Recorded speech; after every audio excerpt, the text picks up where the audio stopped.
Okay. Good morning, everyone. A few technical difficulties, and we're live here. I'd like to call this meeting to order at 9:13. Today, Wednesday, June the 10th. Welcome. So I first of all need to indicate that this electronic meeting is being held in accordance with Section 238 of the Municipal Act 2001 due to the COVID-19 pandemic. I can verbally confirm those members present, and to confirm quorum, I do know that everyone is here. Do I need to confirm that, Cheryl? Do I need to announce councillors? All 10 members are present, and we have to confirm quorum. There were no members absent. And I'd like to confirm here and now that the CAO, the clerk, clerk's assistant,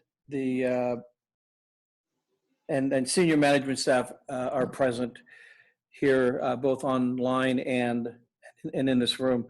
I wanted to advise you as well that public input for this meeting, for this agenda, was invited at our address, tml.publiccomment@muskokalakes.ca. There were no comments received for that information. In terms of motions, the motions have been pre-populated with random movers and seconders to expedite the meeting unless they are a notice of motion. In terms of voting, members shall physically raise their hand until the chair has confirmed the vote. If the vote is unclear, verbal vote should be recorded by the clerk. This is not considered a recorded vote. So I want to first of all acknowledge any supplementary agenda. There is no supplementary agenda today to that point. And I would ask if any member of the committee has any pecuniary interest to disclose at this time. Okay, that being none, thank you. There are no invited delegations. I think just before I invite the Director of Public Works, I do want to mention that, just as a comment, that I think this is our first meeting as the General and Finance Committee, with all members on that committee being all of council. So if that's a milestone, yeah.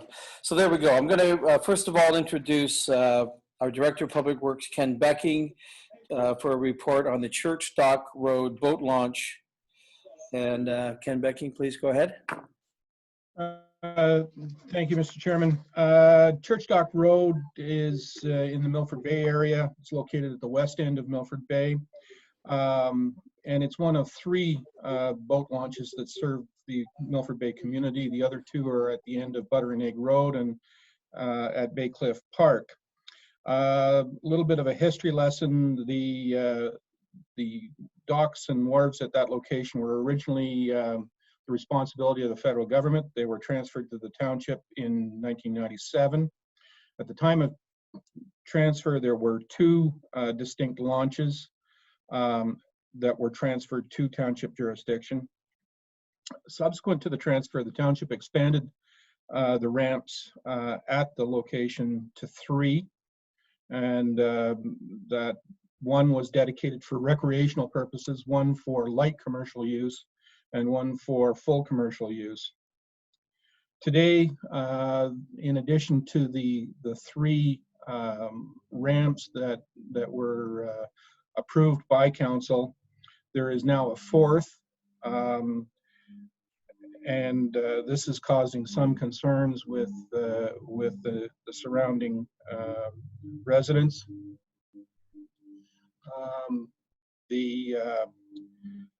We're getting objections from the residents with respect to the amount of commercial activity that's happening at the boat launch. The activities of the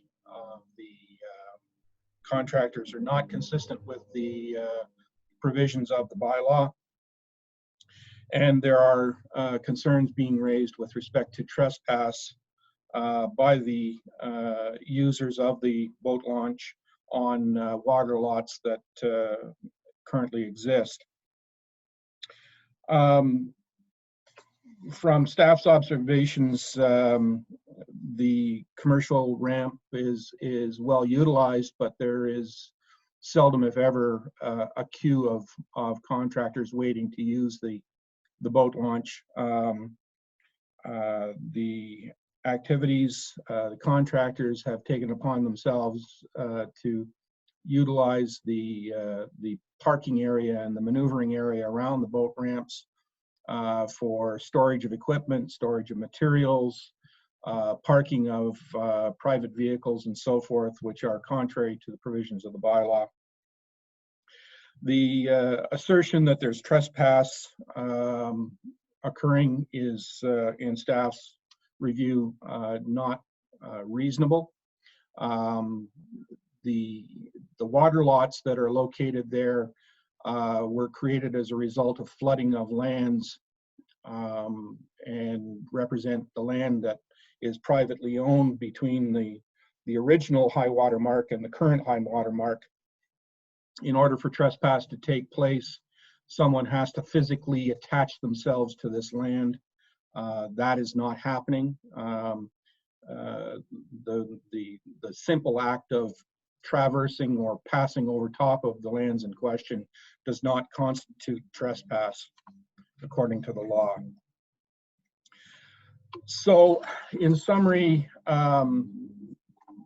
there is one more ramps than there should be.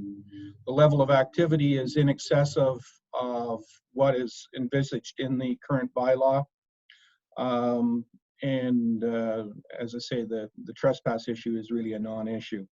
In terms of council's options, you can do nothing. In other words, leave things exactly as they are and just carry on. You could prohibit commercial activity at the location. And that would be simply changing the bylaw to reflect the fact that there is no commercial activity allowed. If you choose to reconfigure the ramps at that point, that is within your prerogative. I would caution, however, that removing the commercial activity in its entirety, I think would be, we'd need to get a legal opinion, because commercial activity predated the transfer from the federal government to ourselves. And there may be some rights that may accrue to those users, which could fly in the face of council prohibiting commercial activity. So I would suggest that if you want to go down that road, you would be well advised to get a legal opinion first before doing so. The real bone of contention with respect to the ramps that are there has to do with this informal, what I've referred to as informal ramp. You could, in my view, very legitimately remove it and require that the contracting community use the two commercial ramps that are currently provided by the township. If you're going to go down that road, I would suggest that there's a mooring post that should be removed, and that can be removed either by extracting it from the ground. It's simply a steel pipe pile that's been driven into the ground, or the more expedient approach is simply go in there with a cutting torch and cut it off, and that will address the issue.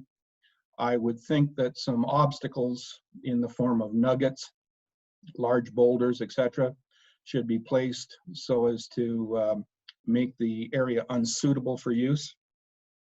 Would be a good additional measure. With respect to the inappropriate activities and uses at the boat launch, we've detected some flaws in our current parking bylaw, which should be corrected so that the parking restrictions are enforceable. But after that, frankly, it boils down to a question of enforcement. And I think if the existing rules were appropriately applied and enforced, that would address the balance of the concerns. So, in summary, you've got a fairly wide range of alternatives. It's up to you as to how you see this should be operated, and make the appropriate recommendations to council. With that, Mr. Chairman, I'd be happy to answer questions.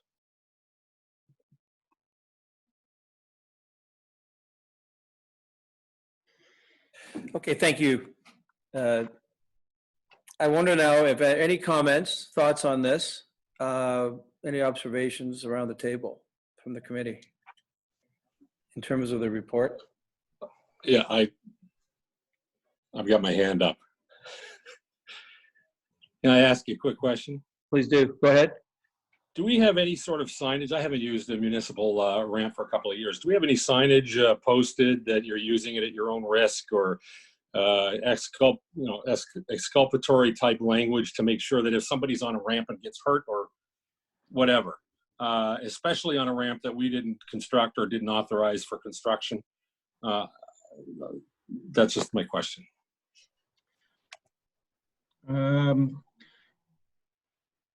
Mr. Chairman, I've included in the report a number of photographs which include photographs of the signage that is in place. To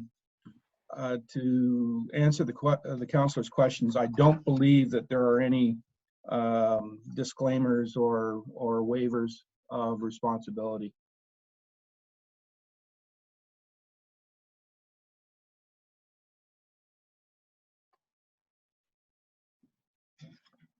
Councilor Kelly, does that answer your question?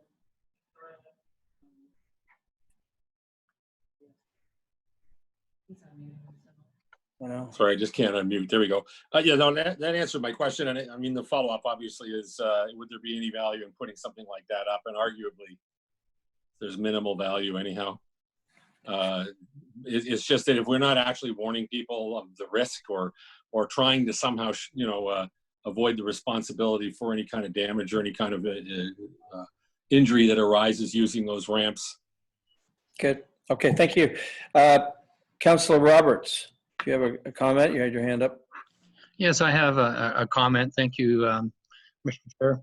I think it's good news that the commercial business is thriving at that dock, and because there's not many places throughout Muskoka that they can really put their material in.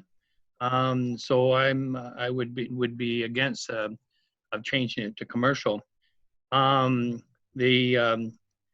attended the site last night to take a look at it, to get a good view of it, and I think the best is what to do is what Councillor or Director Becking was saying, is just to because our budget is limited this year, just dig down and cut off the steel post, put in the rocks, and I think that there should be signage added that states that no staging or dropping of material or any unattended material.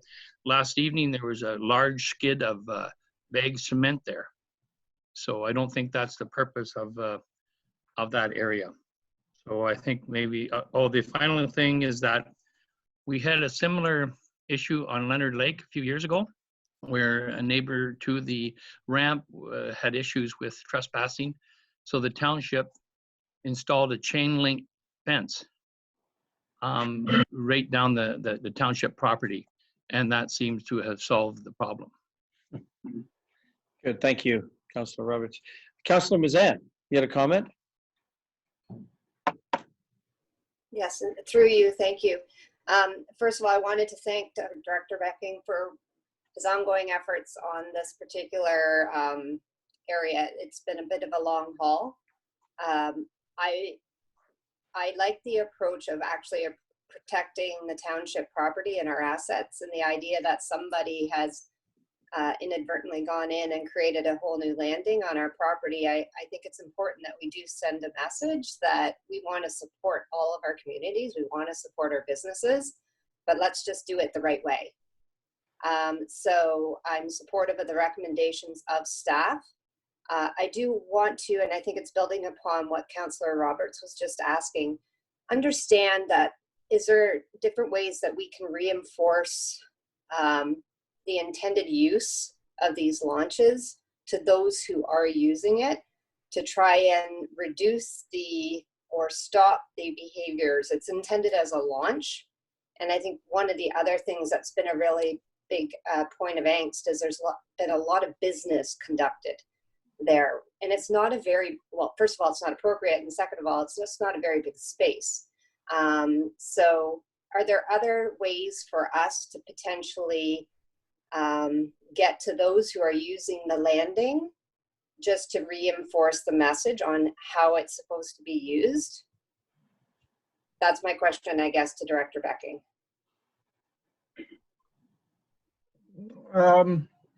I think, you know, signage is probably the most direct way of doing it.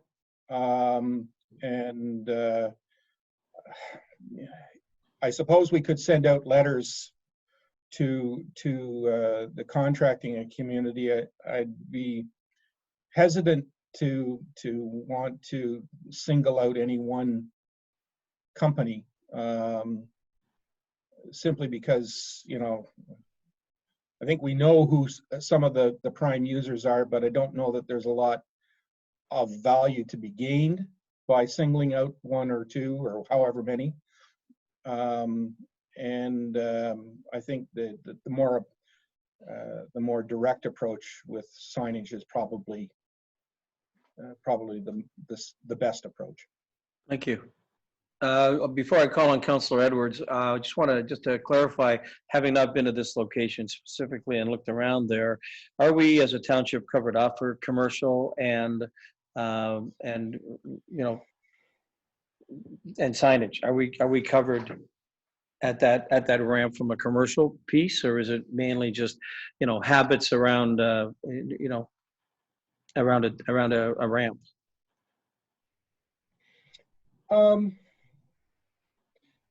Well, I think the signage that is there says the basics.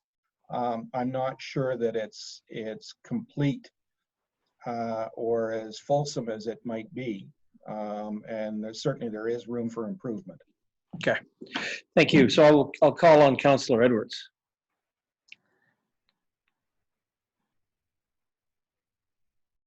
Thank you very much. I agree with Councillor Roberts and Councillor Bazan. I think that there should be commercial there. Close the one off naturally that was that someone made. As far as staging, you've got to be very, very careful, because sometimes it's just a delivery where a truck comes in, drops something off. They probably call the island where the contractor is. He's got to come down and pick it up. So no overnight staging or something like that. But I mean, it's just a case of it's, I noticed at the Windermere dock, sometimes a lumber truck will come down, drop it off within, you know, a half an hour or something like that. Somebody's down, picked it up and that. So I don't see the problem with that. It's just people that are actually abusing it.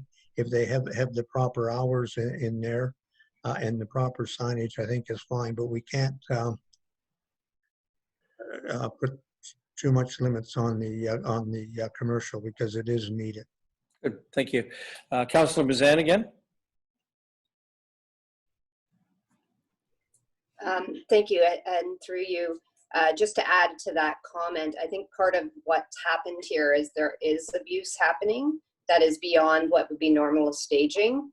And I guess that comes back to the question that I was asking Director Becking is how can we, without maybe targeting a few of those abusing, because it's difficult to enforce. And I think that's part of the frustration, is that it's difficult if you see, and there have been a lot of situations where it is way beyond, but then actually having somebody get there when the activities are happening, getting the pictures, as we know, enforcement can be tricky. So, you know, trying to avoid all sorts of conflict, trying to understand if there's different methods that could be used in order for us just to get this launch in particular back to a space where people are using it appropriately. Okay, thank you. Okay, any other thoughts? I see no hands. Oh, sorry, Mayor Harding. Thank you for that. I agree with the recommendation. For those people who don't know, I mean, the construction activity is they bring a barge in, they park there, they dismantle docks. They don't do the prep work at the other site. They do a bunch of prep work at the landing ramp, which causes added noise and aggravation. It's not really a loading and an unloading. They've been doing some work there, so I think we'll address that. The one question, Director Beckingham, you and I had a discussion about a month ago, I guess, or a few weeks ago now. The public dock, if you will, the residential dock on the furthest southern portion of it, that appeared to be not on our property. Have we actually got a survey on that? A little bit confused on the survey that was included in the agenda package. Maybe you can elaborate. And I will say, from a signage perspective, we have more signage on this ramp than any other ramp I've seen. So I'm pretty amazed at the signage, and I'll make a further comment. But Director Beckham. The short answer, Mr. Chairman, to the mayor's question is simply I don't know. The survey, I share the mayor's concerns and observations that it's unclear to me, and I think we need to investigate that matter further. If in fact the recreational ramp, the ramp in question is the recreational dock, and whether or not it's on private property, that needs to be. We're going to have to get a surveyor in there to lay out the line and make a final determination. If in fact it is on private land, then it would be my suggestion that it be relocated a little bit to the west, frankly in the space that is currently occupied by this informal dock, or ramp rather, and that should resolve the matter. Okay. I have a follow-up. Hey, Mayor? Thank you. So I guess first and foremost, I think we need to actually do a survey on this property. It appears to me that public ramp, or the public dock, if you will, it looks like it's on private lands. So I think we need to understand that before we reconfigure anything. And one of our busiest ramps is out of Appian Way. There's a commercial ramp where barges can park, and there's a public ramp. We don't have light commercial, medium commercial, heavy commercial, light, like, let's get away from this. And we also know we've also got, from a public perspective and a commercial perspective, Milford Bay ramp, which is less than a kilometer away. And this is easy for a lot of the construction trades to park. I believe it's probably more construction activity at this ramp than it is truly recreational activity, though someone may use it just to meet somebody. So I'd really like to, I think, have an idea of a survey quickly, because if that is there, then I think we need one recreational area and one commercial area. That'd be my 2 cents going forward. Thank you. The CAO has a comment. Thanks, Mr. Chair. Further to Councillor Mazan's comment, we do have a background page on our website, which could be reviewed by staff to ensure that it has the fulsome information that she was referring to.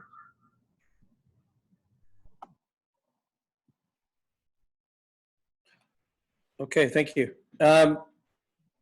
Okay, so I'm going to have a motion here. Do we want to do some of these items separately, the survey, et cetera, or do we just want to? We can also put it back to staff to do the survey. Just bring this whole item back in a month or two. So do we have a feeling on that? Mr. Chairman, if I could interject, I think a simple direction to staff to do the survey is fine, and staff will then take the appropriate action. I don't think that there's a need to deal with that separately or bring it back as a separate item. Good observation. Thank you for that. So then I would have a moved by Councillor Bridgman and seconded by Mayor Harding.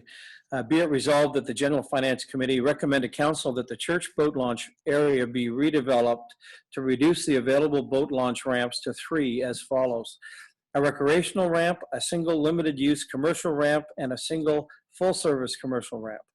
And that the no parking zone on the east side of the road Road be extended to a point 7 meters northeast of the entrance to the property at 1011 Church Dock Road. So would I have a show of hands, all those in favor? And that would be unanimous. Oh, sorry. Councillor Roberts? No. Oh, okay, so that would be, I'm not sure that Gord want to say something. those opposed, or Gord, would you like? I have a comment before we vote on it because I didn't like the way the resolution was worded. Okay. I don't know what the procedure is, but I have a suggestion. My suggestion is I don't like the word redeveloped. I think that it should be like, I don't like the idea of getting excavators in there and removing that. I would just like, as Director Becking said, to put a restrictive rocks in front of it. So it sends a signal that it's not there. Okay, Director Becking, go ahead. Excavators in there anyway in order to place rock. So and there's excavators in there all the time. So it's not, the presence of the equipment is going to be required regardless. We missed the beginning of what you said. So Councillor Roberts, we missed the beginning of what you had said, your commentary.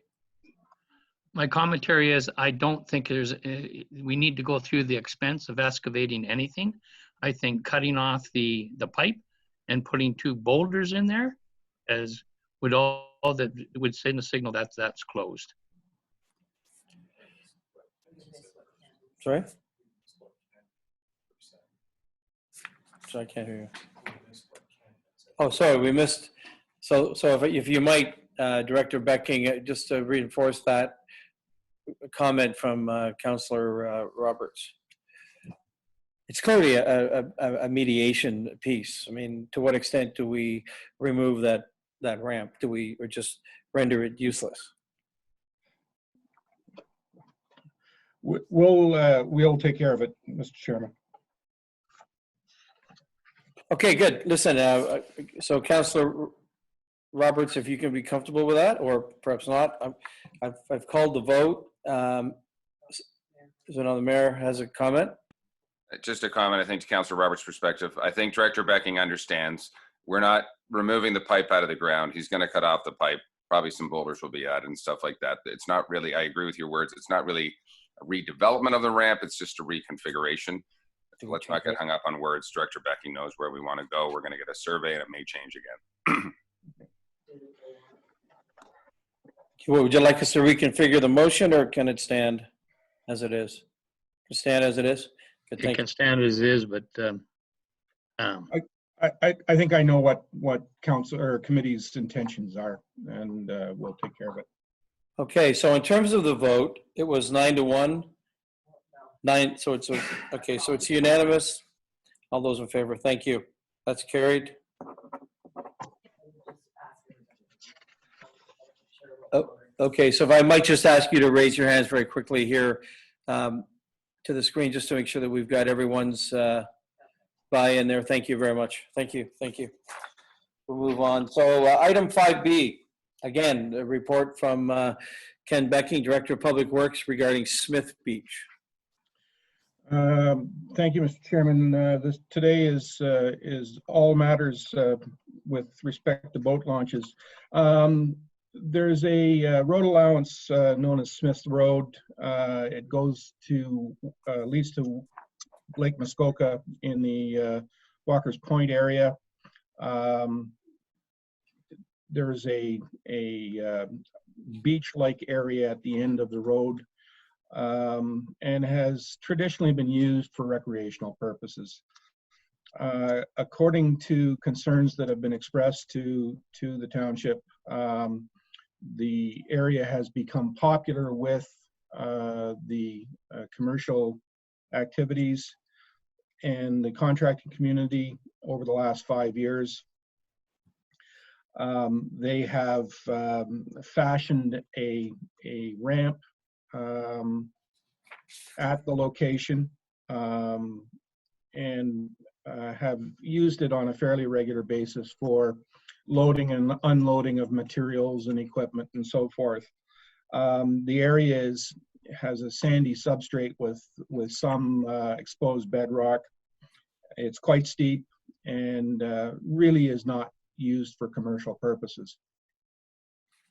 The ramp is not recognized by the Public Docks Bylaw, Bylaw 2003-29. So arguably, no activity is either permitted or excluded. That having been said, the common law rite of passage does apply in this instance. And the public is at liberty to use the road allowance as they wish. However, they're not permitted to in any way modify the condition of the road allowance in order to suit a particular purpose. And that is in fact what has happened in this instance.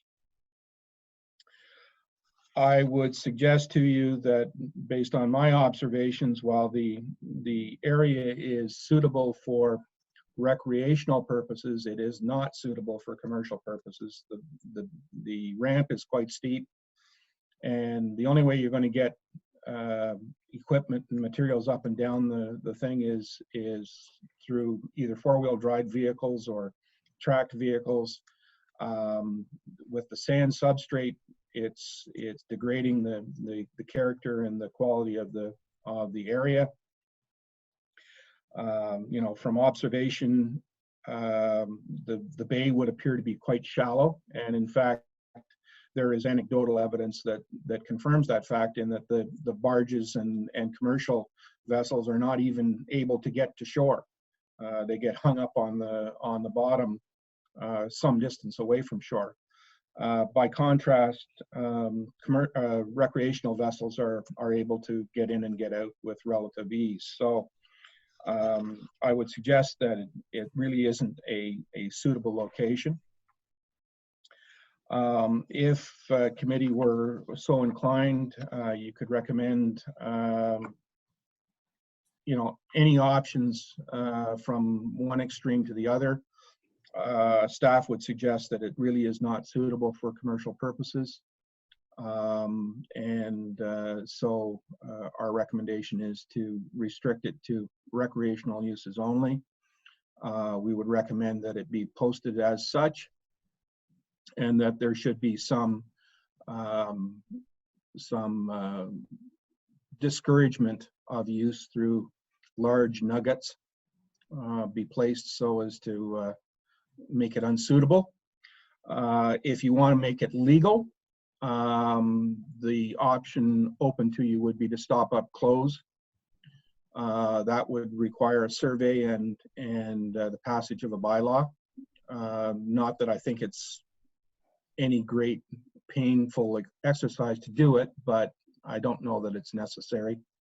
I would suggest that the kinder, gentler approach with a sign and a few chunks of granite would probably be more than enough to deal with the matter. And I think the contractors will get the message. Good, thank you. Are there any comments from the committee? Councillor Hayes.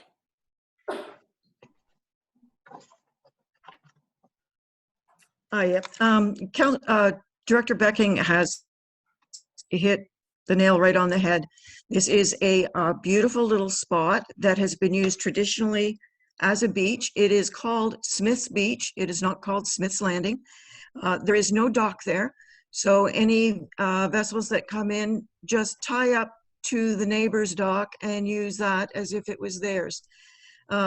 When I called to speak to the owners right beside it to let them know this was coming onto committee, they said it was really unfortunate it hadn't come sooner, because at the beginning of the week there was a load of 16 timbers that they dragged down the embankment, and the little grass that was left there is no longer left there, and they've destroyed some of the sandbar.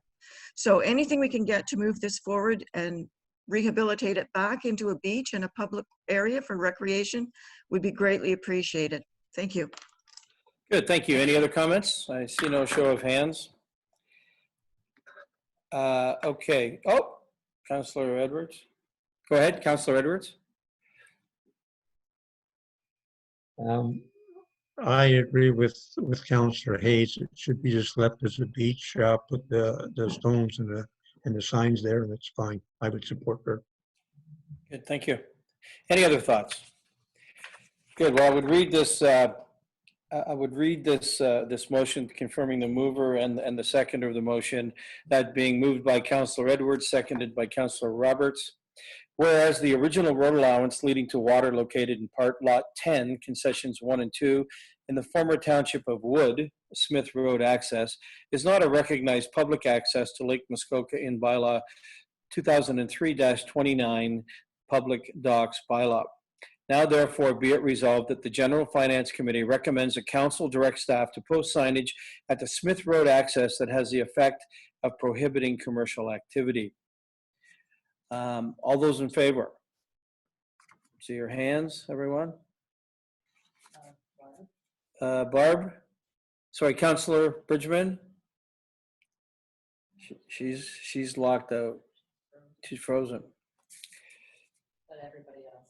Everyone else is. Okay, thank you. That's carried. And we'll add the rock nuggets piece. Thank you.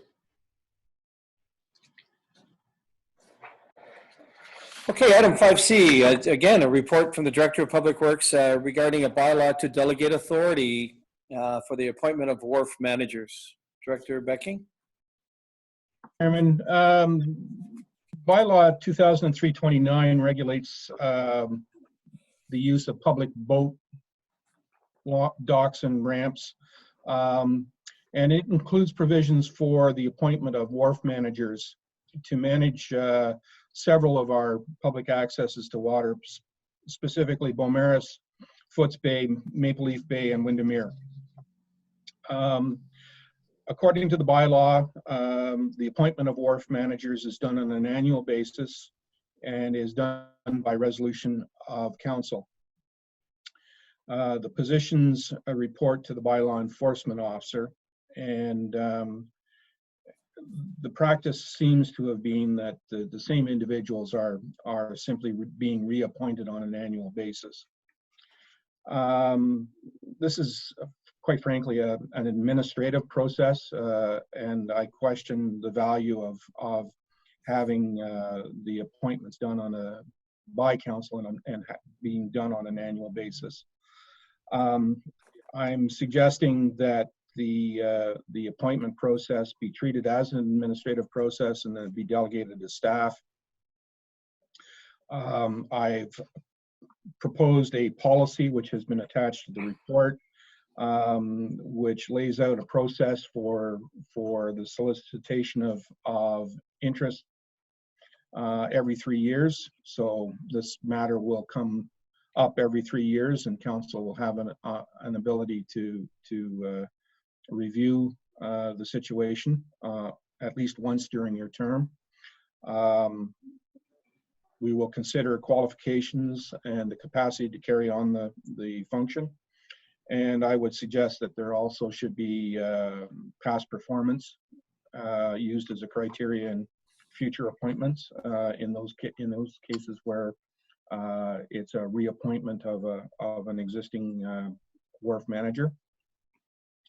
I'm also suggesting, given the nature of our organization, that the wharf managers should be appointed by me and report to me.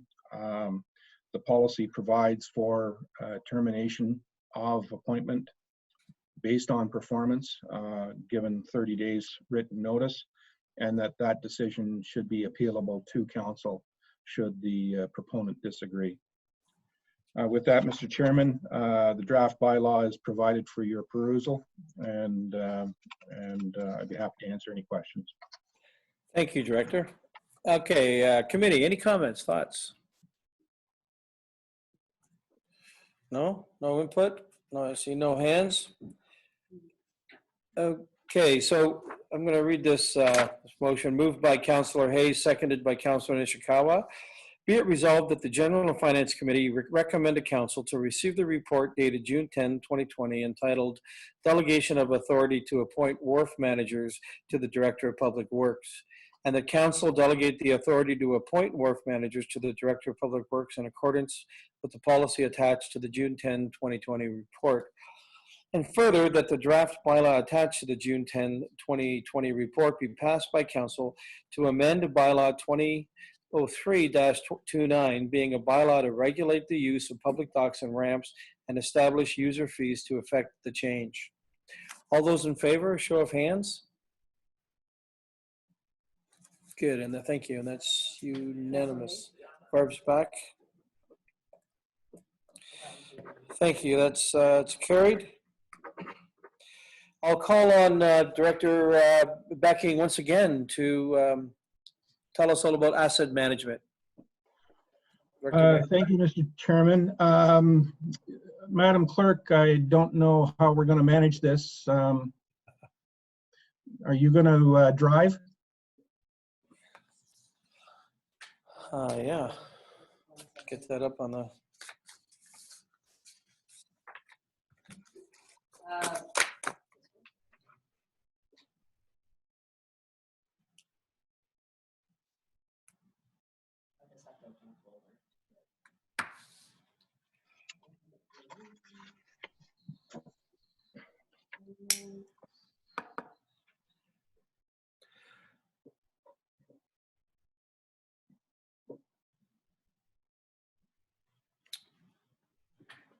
So Councillor Bridgman, we can see you now. You're back.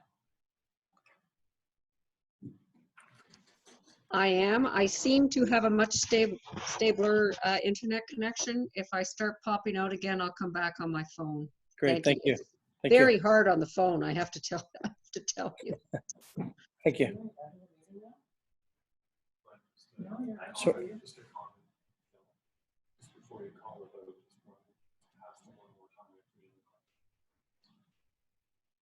oh, sorry. Well, no, I'm just trying to. Okay, yeah, no. Cheryl, if it would help, I think everybody's got a copy of the presentation. I can just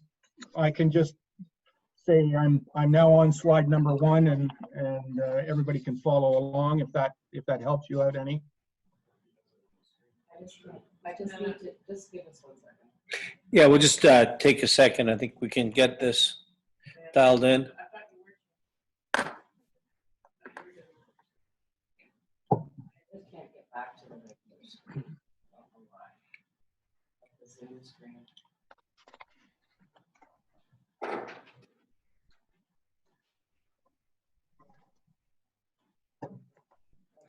So Derek, that's pre the vote. Read the motion. Last final comment. Yeah. There we go. There we go. Excellent.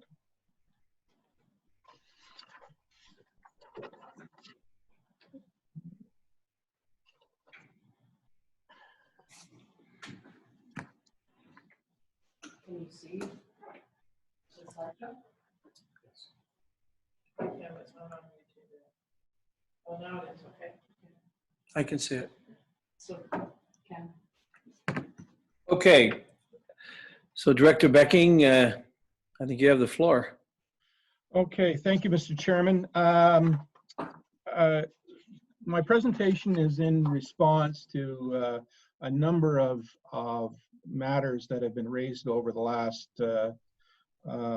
say, 6 or 8 months. Council will recall that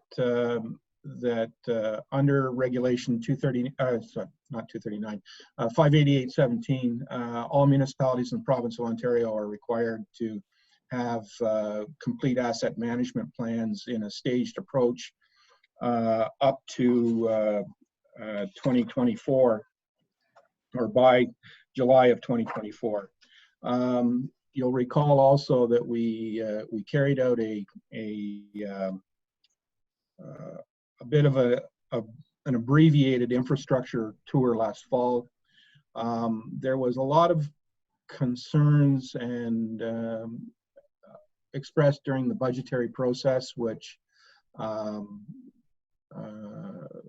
council, I think, was concerned about the state of our infrastructure, and more directly concerned about the financial implications associated with it.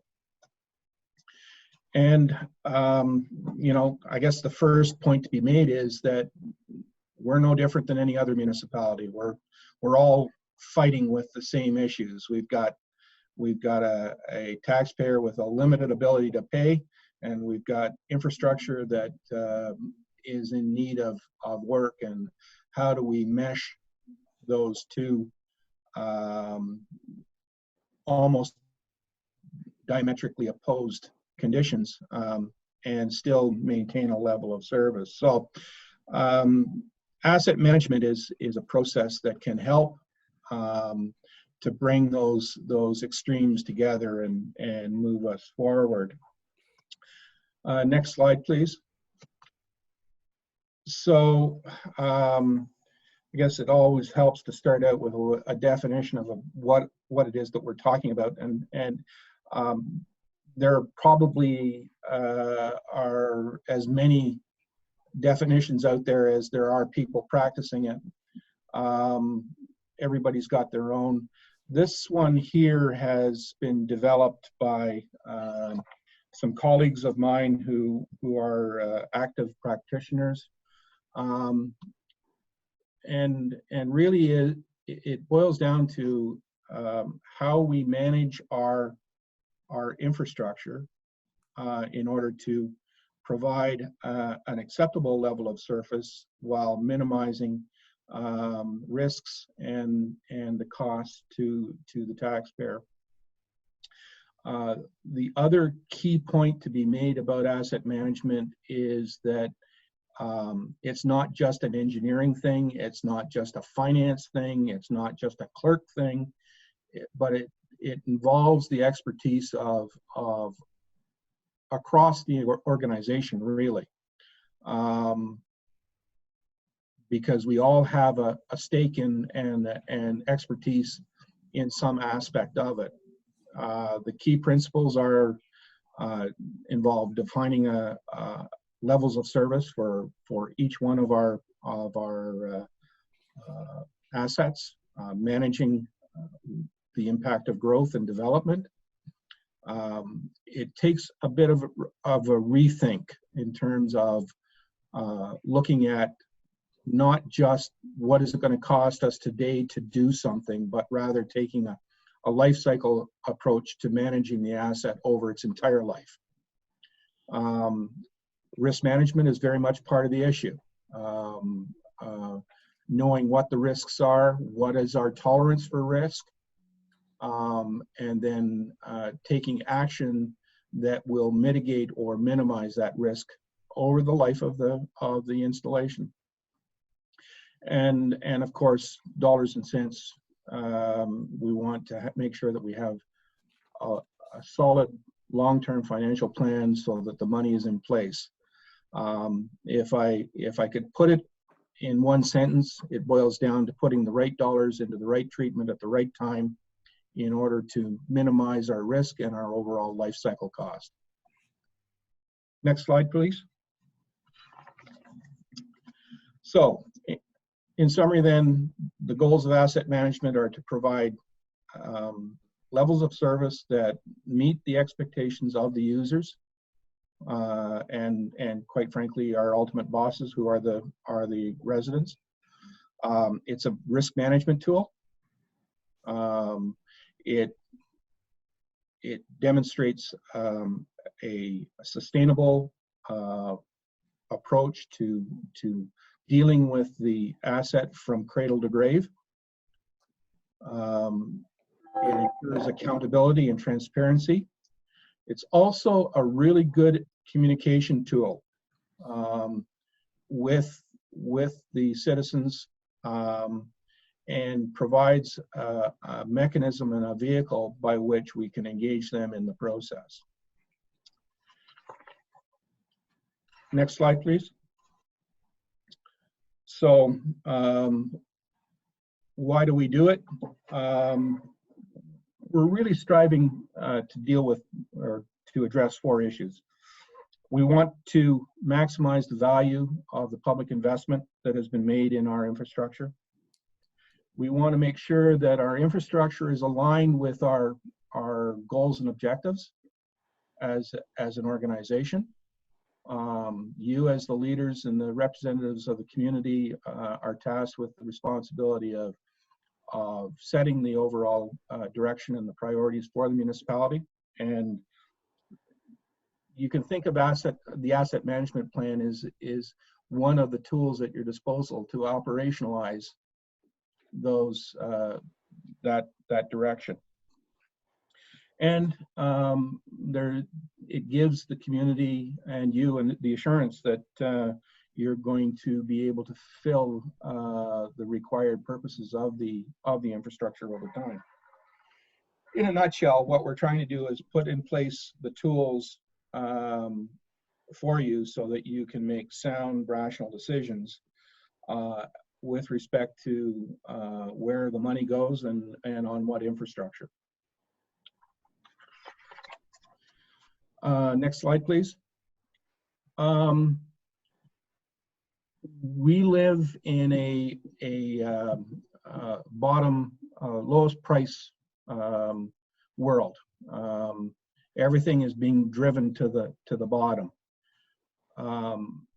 The problem with that, however, is that represents a small fraction of the total cost of any piece of infrastructure, regardless of whether we're talking a road or a bridge or anything else. The initial cost is actually the cheap bit. The life cycle cost, the ongoing maintenance and repair and operation of that facility actually represents something north of 80% of the total expenditure over the life of that asset. And that's what I'm trying to illustrate here, is that you have the greatest ability to influence the overall cost of a facility at the beginning, but going with the lowest bid is not always, or the lowest cost option is not always the cheapest alternative in the long term. And I know that is going to be a paradigm shift for not only you but also for the public. The lowest bid is not always the best answer. Next slide, please. Asset management is one of your, or should be one of your, key tools. It's every bit as important as your official plan and your long-term financial planning and so forth. As I said earlier, the official plan, or the strategic plan rather, sets the direction and priority. The asset management plan is sort of the next level of planning, and the one of the most fundamental of tools at your disposal in terms of the overall operation of the municipality. And it connects, it's the connector between a whole bunch of other plans. And so it's a vital component of what we need to have at our disposal. Next slide, please. So the process, essentially, the asset management plan answers 7 questions. What do we own? What kind of condition is it in? What is it worth? How is it performing? What do we need to do to it in order to maintain an appropriate level of service? How much is that going to cost? And how are we going to pay for it?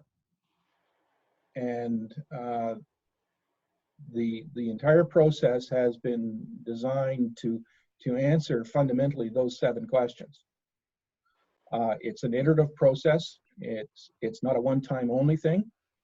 The asset management plan is not something that you complete and it becomes a vinyl trophy that sits on a shelf until the next time that you have to update it. It's a ongoing living document that has to be regularly cultivated and updated and adjusted to reflect our changing reality. It's an ongoing thing. It's going to become a part of our normal day-to-day business, and that has not traditionally been the case. Next slide, please. So where are we now? I started the year with great intentions, and then COVID happened. And although you can't see it particularly well, this is actually a summarized, a detailed project plan that I had put together for having a finished asset management plan adopted by council by the end of November. And as I say, COVID happened and a whole lot of things just kind of went out the window.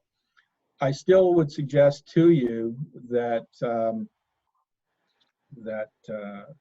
it is achievable to have a plan to you before the end of this year. And now that I've managed to get a few other priorities out of the way, we will start marching forward. What we've accomplished thus far, we've managed to set up the data model. So we've got the basics in place, and we are in the process of actually at the beginning of the implementation of the asset management system. And that will come on stream in the fourth quarter.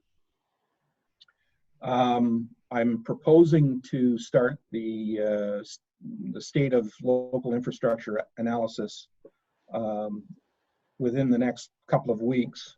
And my plan is to bring forward each chapter of the asset management plan to you as I complete them, so that you can see the development of the plan as it evolves over time. And then so that when the final consolidated plan comes together, hopefully in the end of November, you'll have seen all the major components at least once prior. So it will not come to you as some kind of all of a sudden I've got 150 pages in front of me and that I've got to digest and approve. You know, you eat an elephant one chunk at a time. And that's the proposed approach. I would say compared to what we expected, we're about 2 months behind at the present time. But I think we can make up a good chunk of that. Next, please. So we're in the process of doing data collection as we speak. I will be able to give you a basic level approach or view of the world as part of the current effort. As soon as we've got a complete list of all the assets, at least to the level of detail that we're anticipating, we'll then dive into life cycle analysis, and we'll look at how each asset should perform and what is the actual performance. We will identify what are the benchmark or industry generally accepted levels of service for each of the assets, and bring that forward to you so that you can have a look at that and what that means. And then we will develop our asset management strategy based on the input of those three components. As I said, a chapter will be brought forward one at a time so that it doesn't come as some great shock to you. Then the individual chapters will simply be consolidated into the overall plan. Next slide, please.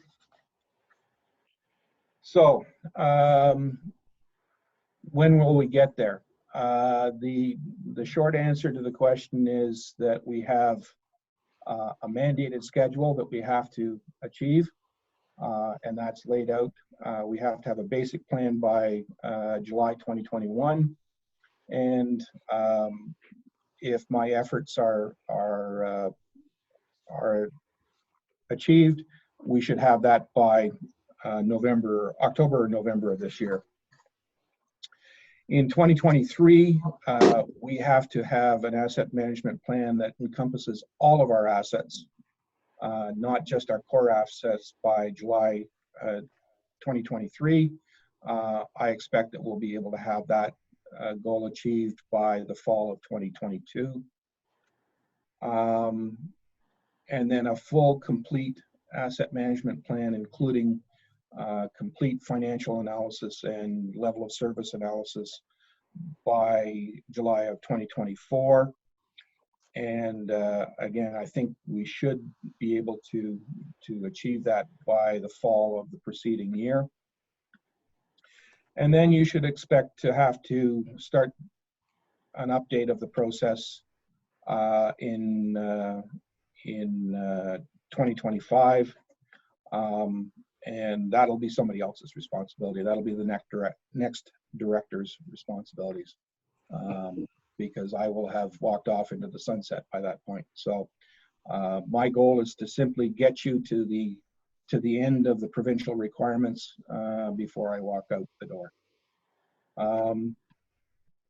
And that, Mr. Chairman, is my presentation. If there are any questions, I'd be happy to try and answer them. Oh, if I could just point out one other thing. I've given you a copy of a booklet that was developed by some of my colleagues. It goes into a little bit more detail than I'm able to do in this presentation. Read it at your leisure. If you have any questions, by all means, feel free to drop me a line or give me a call or whatever, and I'll be happy to sit down and explain whatever to you. Good, thank you. So I'm just going to share, and then there's a couple people on. Okay, good. Let me just unshare that. Again, great presentation, excellent resource materials for us all to get better acquainted with your through the presentation. Great initiative, of course, and we're going to be hearing a lot more about this in the future. So looking forward to working with you while you are here as we move forward on this. Thank you for that. So there are some hands up. I'm going to go to Councillor Hayes. Thank you for the report, Mr. Becking. It's a huge job, and I commend you for tackling it. It would be great if it can be done by the end of the year. I'm just wondering, under the roads assets, how do we report the roads that the township owns, but we're not responsible for the maintenance on? Somebody else does the maintenance. I'm thinking of the summer service roads. Do we have any plan of attack for those? It's my objective, Mr. Chairman, to report on all roads that are owned or within public road allowances. What you choose to do with that information afterwards is a policy matter. But at the end of the day, my objective is to give you as complete a picture as I possibly can. Okay, thank you. Councillor Kelly. Okay, thank you, and somewhat repetitive, so I'll keep it really quick. Just to Director Becking, terrific job on this. I think this is an incredibly useful piece of work, and I think you should be proud of it, and you did a great job of presenting it. So thank you very much for that. No problem. Good. Thank you. Councillor Roberts, you have your hand up. Yes, thank you, Mr. Chair. I agree with Councillor Kelly. An excellent report. I was involved 2 years in asset management, implementing asset management. So it was a really good report, very informative. You mentioned that in one of your comments there, and it's responding to Councillor Hayes, that you are going to also take a look at public right-of-ways or public Are you going to be looking at properties that are township owned but not maintained? Example, Leonard Lake Road 1. Chair? Sure. The short answer to the question, Mr. Chairman, is yes. Those roads are on public road allowances, and I'm concerned about, quite frankly, the extent of the township's liability with respect to those roads.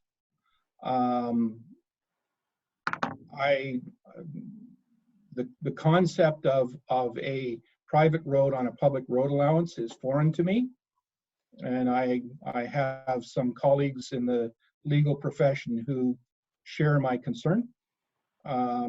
So anyway, I'm going to give you as complete a picture as I can so that you're fully informed. What you choose to do with that from a policy perspective down the road is a matter for council's future consideration. Good. Thank you. Councilor Roberts, does that answer your questions? Yes, it does. Just a follow-up, and Director Becking, if you would like to sit in some time and talk about these types of roads. I've been involved in maintaining one for 40 years. So I can give you a lot of insight into that area. I appreciate it. Thank you, Councillor. Thank you. Councilor Mazan? Thank you, and through you, again, concur, that was a great presentation, thank you. And I think I'm seeking clarification on this. The roads plan, because I've been asking on an ad hoc basis, because I've had requests, when is our road earmarked to be redone, resurfaced? I don't have all the correct lingo. What is the best way for us to understand, or when is a reasonable expectation to understand, you know, that this is when these roads are going to be taken care of? Just so I assume I'm not the only person that's coming at you asking, when is this road getting done? Right. Mr. Chairman, there is a 10-year capital forecast that was presented as part of the budget process, and it lists out the roads that I envisage having to do at some point in the next 10 years. We have assigned years to individual roads. So if the road is listed in the 10-year capital forecast, and there is a year attached to it, and you can certainly use that as a guideline. I would caution you, however, that 10-year forecast was compiled without complete information. And so I would couch anything that you say to members of the public that it is subject to change because of the limited information that was available to us at the time that we compiled it. But we will certainly strive to achieve what it says, at least up until 2025. Okay, good. Thank you.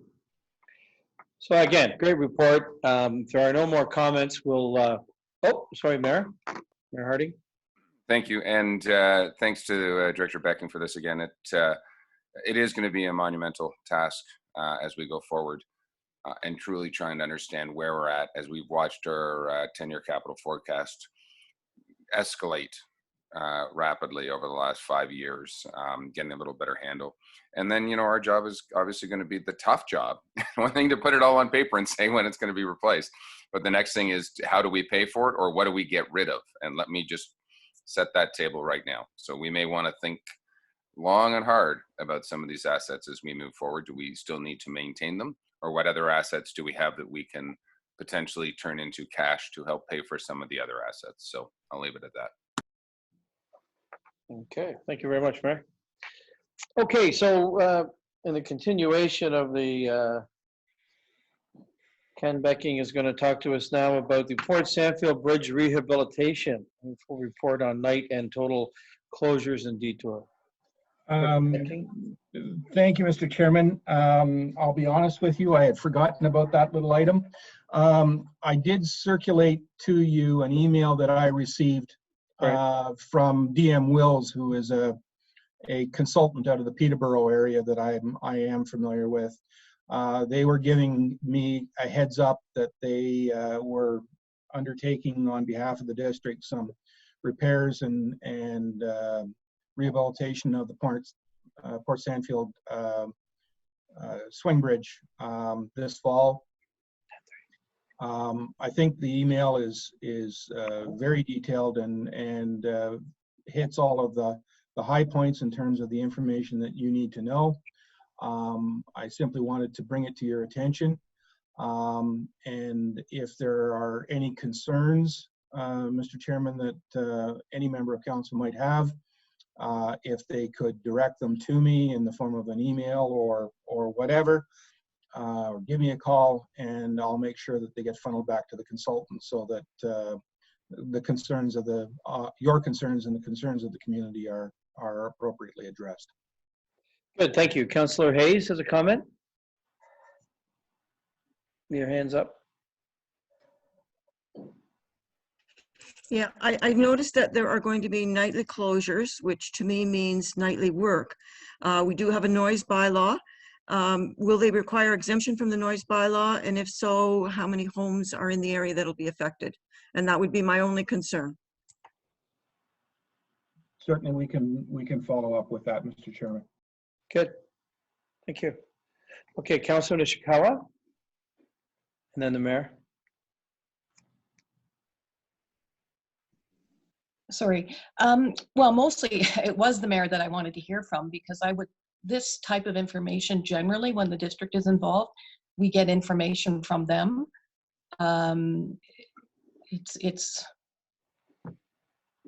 As I said, I'd like to hear from the mayor, because Mayor has his hand up. we don't normally bring this sort of information forward to our council before we get the information from district. So good.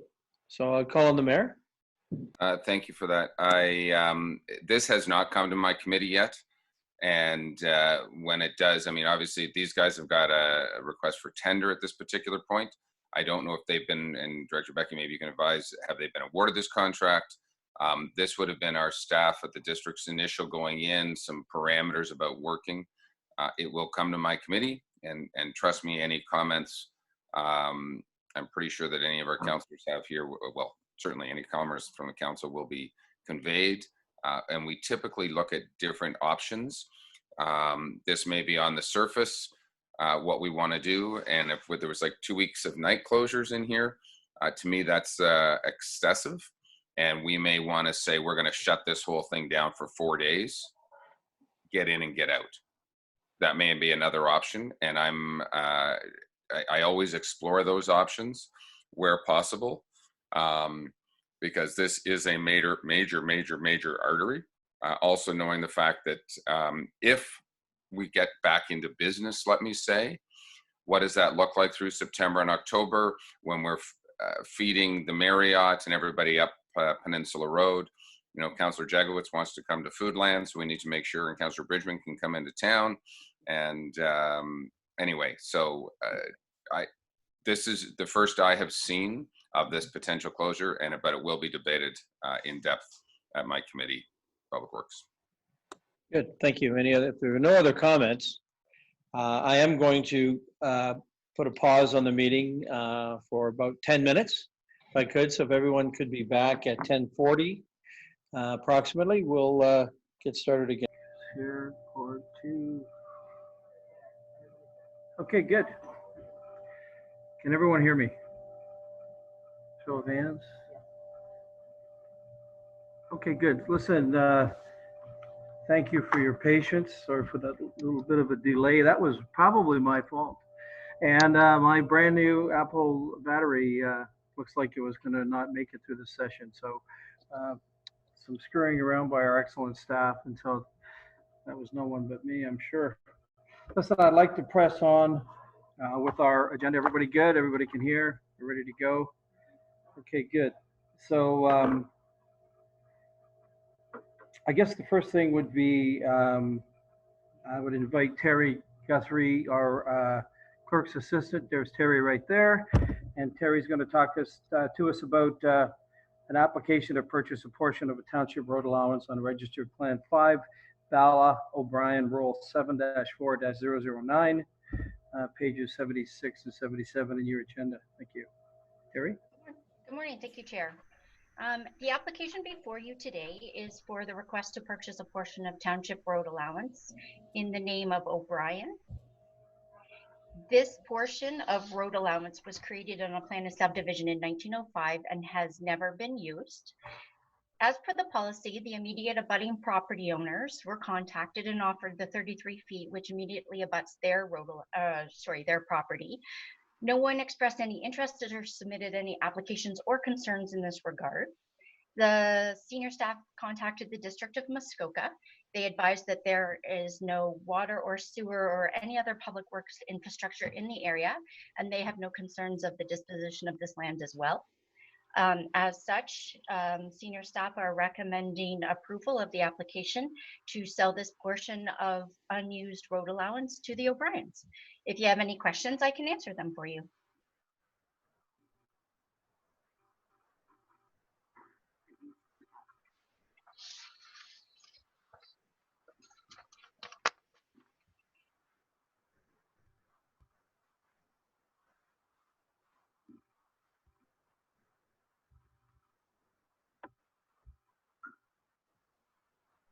Will just be 1 second.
Okay, good. Thank you. Everyone, can you hear me okay? Hands up, somebody? Yeah, good. Thank you very much. Sorry about that yet again. Oh, okay, Terry, thank you so much. Is there any questions, any comments from the committee?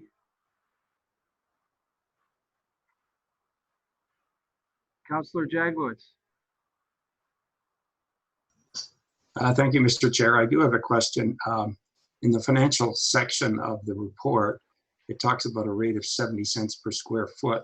And I understand that was established, that's a policy established. I just wondered how current that is, and is it's still appropriate, or should those that pricing be looked at in the future? Thank you. That's a good question. Our rates are current to 2 years ago. What we typically do is we sell unused road allowances at the same rate as what we would sell like a back lot of road allowances. It's pretty much the same policy that is used and the provisions that are used in other municipalities when it comes to unused portions of road allowance. It'd be a little different if it was actually a municipal property or land beyond a road allowance.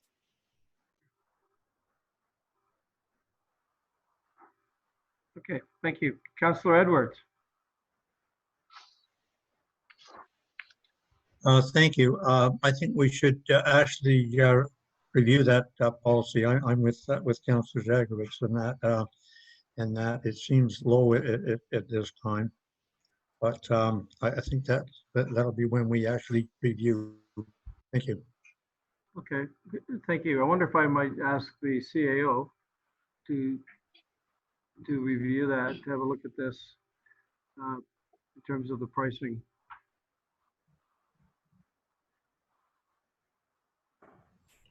Mr. Chair, I apologize. It's been difficult to hear the councillors, but if I think I understand what I heard, they're asking for a review of the square foot or pricing as it relates to the sale of road allowances. Is that correct? As I understand it, yes. I'm nodding of heads there. So how would we direct that back to staff to for a review of in terms of other municipalities? I would refer that question to the clerk. Okay, clerk.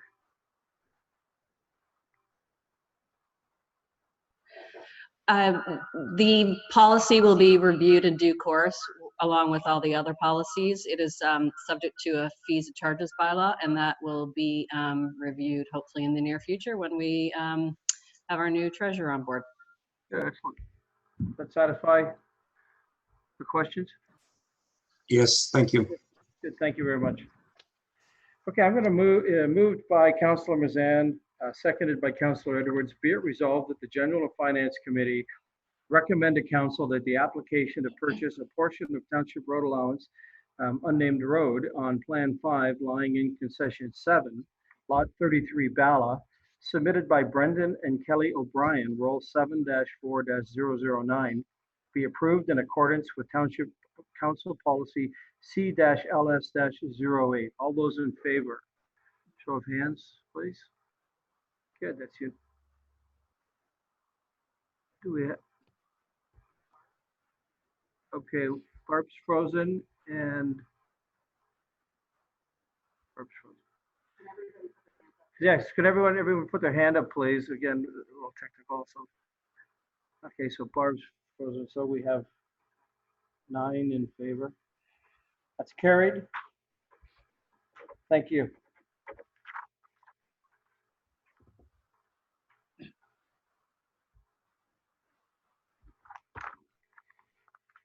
Okay, so again, I would call on Terry Guthrie to present to us a license agreement for the encroachment of a dwelling and septic system on an original road allowance, Lafleur McLeish, roll 9-7-060, pages 78 to 80 of your agenda. Thank you, Terry. Thank you, Chair. Before you is an application for a license agreement to legalize the encroachment of different items situated on an original road allowance. Staff are supportive of the license agreement to legalize the frame dwelling as well as the septic system, which is situated on the road allowance.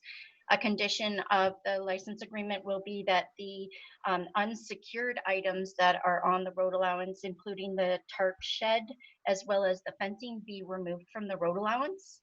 The rate will be $600 a year for the first 5 years, and the applicant is responsible for liability, naming the township as insured with regards to these encroachments. If you have any questions, I can answer them.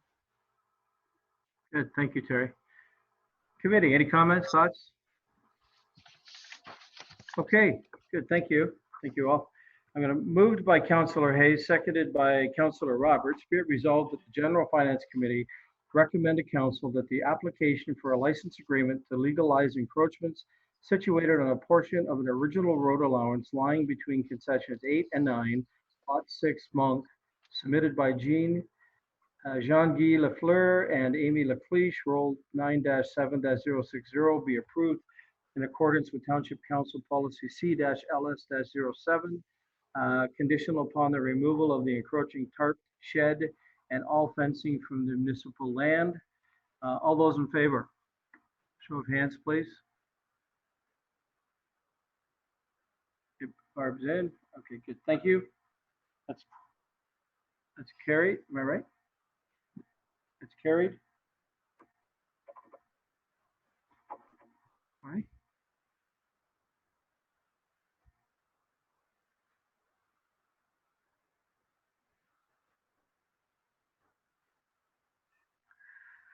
Who have we lost? Councillor Hayes.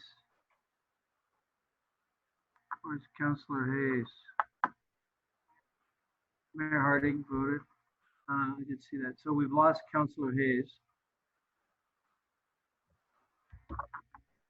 So that's carried with Councillor Hayes missing.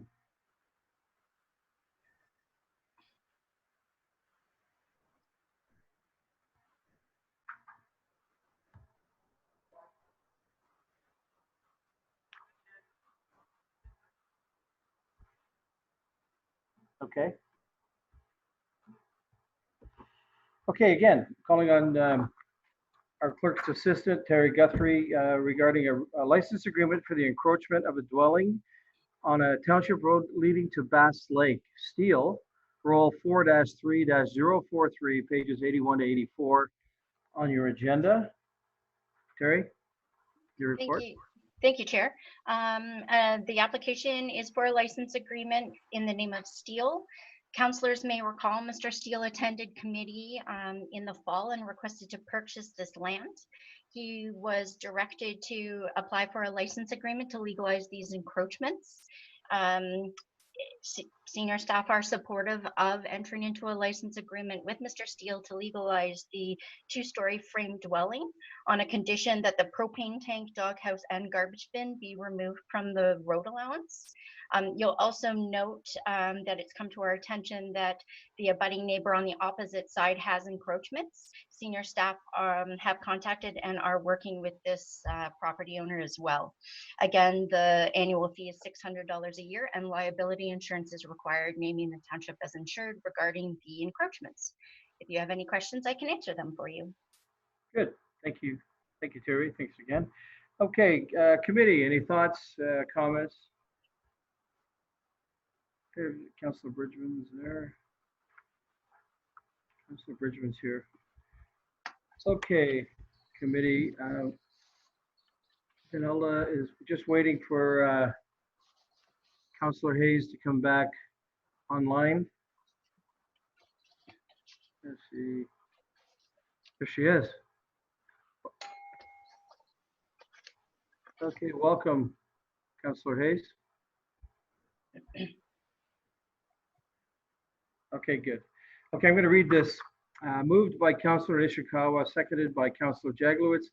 Be it resolved that the General Finance Committee recommend to Council that the application for a license agreement to legalize encroachments situated on a portion of Township Road allowance leading to Bass Lake, lying in Concession 6, Part Lot 9, Medora, submitted by Peter and Louise Steele, Roll 4-3-043, be approved in accordance with Township Council Policy C-LS-07, conditional upon the removal of the encroaching doghouse, garbage bins, and propane tank from the municipal land. All those in favor? Good. That's everyone. That's everyone. That's carried. Thank you. Thank you, Chair. Yes, thank you.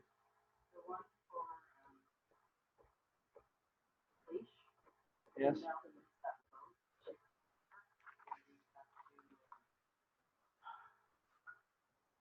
Let me just pull that up. So, yeah, okay. So we have just a little piece of business to go back. One to the Jean-Guy Lafleur, Amy McLeish. So I wonder if Terry needs to hang with. Okay, so Terry, you're fine. Thank you. What happened was Councillor Hayes is a seconder on this particular. Actually, she moved it, and she wasn't part of the vote because of the internet connection. So we would do what ask. So I would just ask you, Councillor Hayes, if you're in favor of the motion. Thank you. Thank you very much. Good, done. Great. Thank you all. And now corporate administrator. So would that be Cheryl?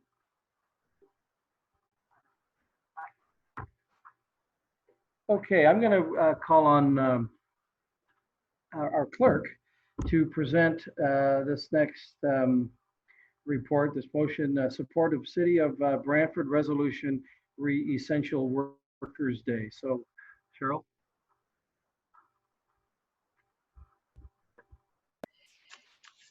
The resolution was circulated from the City of Brantford, and two members of council asked that it be presented for support. Those are Councillor Bridgman and Councillor Hayes. So if they would like to speak to it. Councillors, any comments? I think it's pretty self-explanatory, but I truly believe we want to honor all of the people who are essential workers and support this motion. I don't know, Councillor Hayes, if you have anything to add.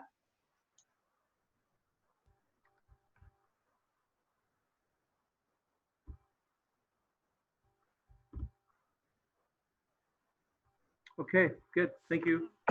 Yeah, I did have my hand up. Sorry, Councillor Hayes. Yeah, I think that this is something that we have to recognize all the people that kept on working, even especially our own staff. The report went through that the city of Brantford recommended that March 17th be recognized as the date. I believe that is that not St. Patrick's Day? So maybe we should just have it go through without a date on it.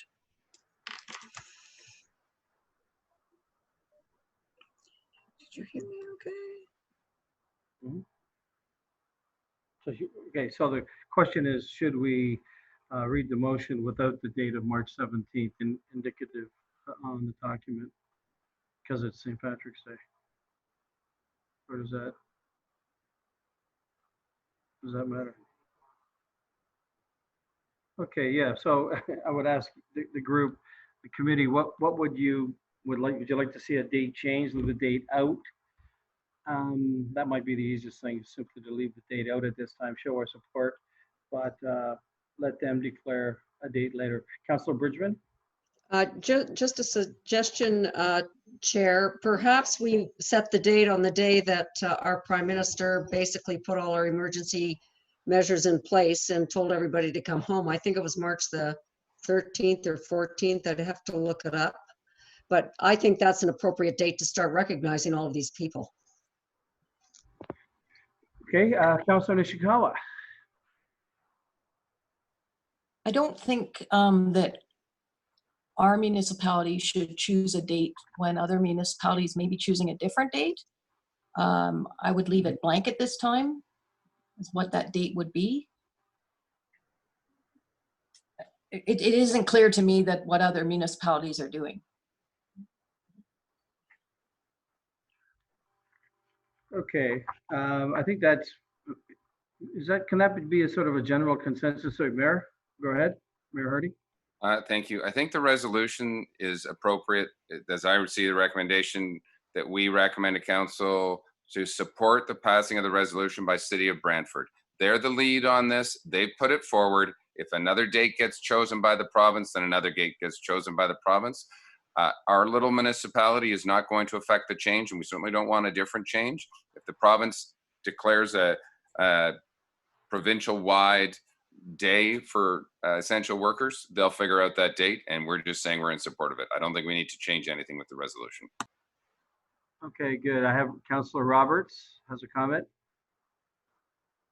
Yeah, just a comment. I'm fully supportive of this.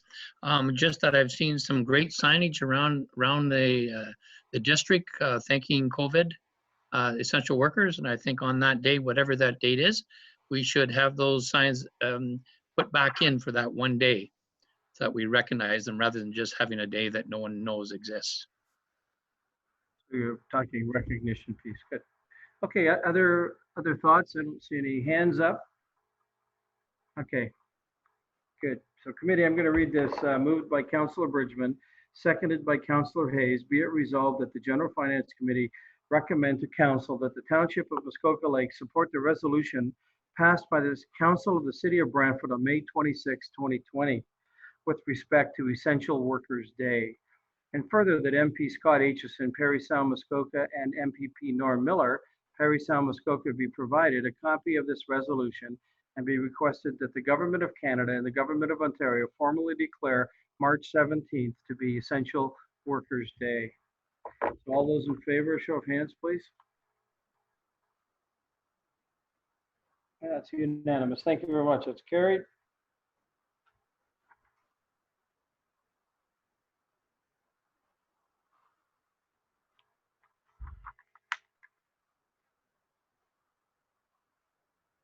Okay, good. I just will acknowledge the minutes of the Public Library Board meetings held on February 11th and March 10th.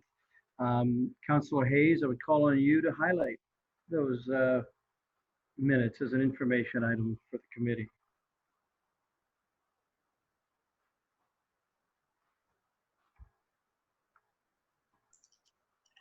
I think everybody has read the minutes. If they have any questions, I'm willing to answer.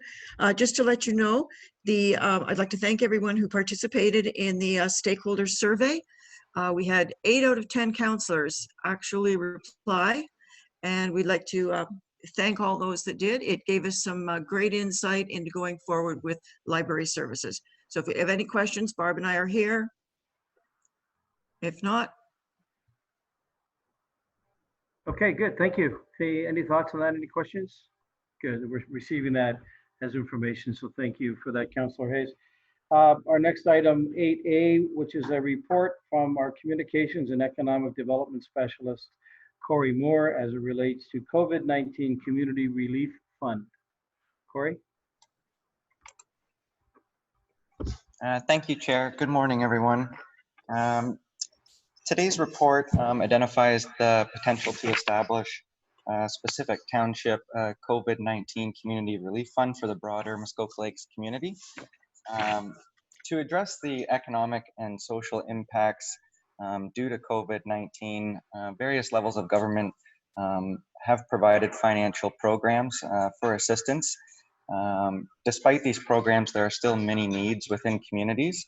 And more recently, we've seen Muskoka area municipalities create similar relief programs to assist with nonprofit and community groups in those areas to support specific immediate needs within the community.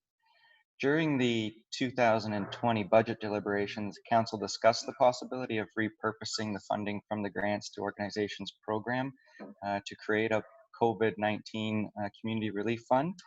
The current Grants to Organization policy authorizes Council to make all final decisions on funding allocation and approvals. And further to that, our current Grants to Organizations applications have not been reviewed nor awarded by Council to date. Should Council wish to establish a COVID-19 Community Relief Fund using the repurposed funds from the Grants to Organizations program, the purpose or goal of the fund would be to invest in programs and initiatives by local nonprofit and community groups to assist with immediate community needs resulting from COVID-19. Further details regarding the application process and review of the program can be found in Appendix 2, and I'm available for any further questions. Okay, thank you. Very good report. I wonder, committee, you have some thoughts, observations?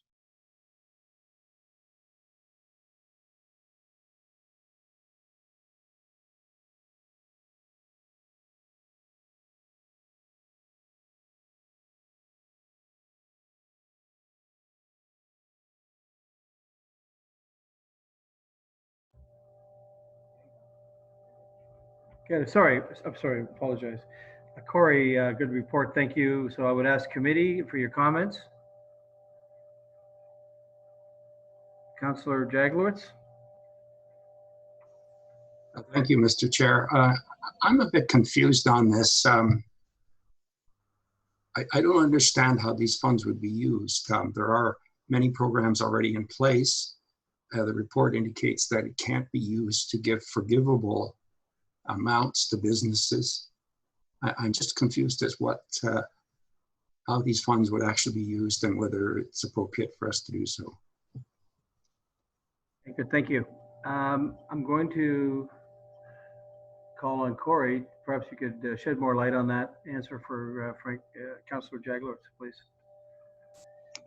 Thank you, Chair. As indicated in the report, the fund itself would not be available to local businesses. As stated, there are numerous programs, and most recently the district announced a loan program to support there. This would be for local community groups and nonprofit organizations to assist further with individual needs within the community as it relates to impacts due to COVID-19.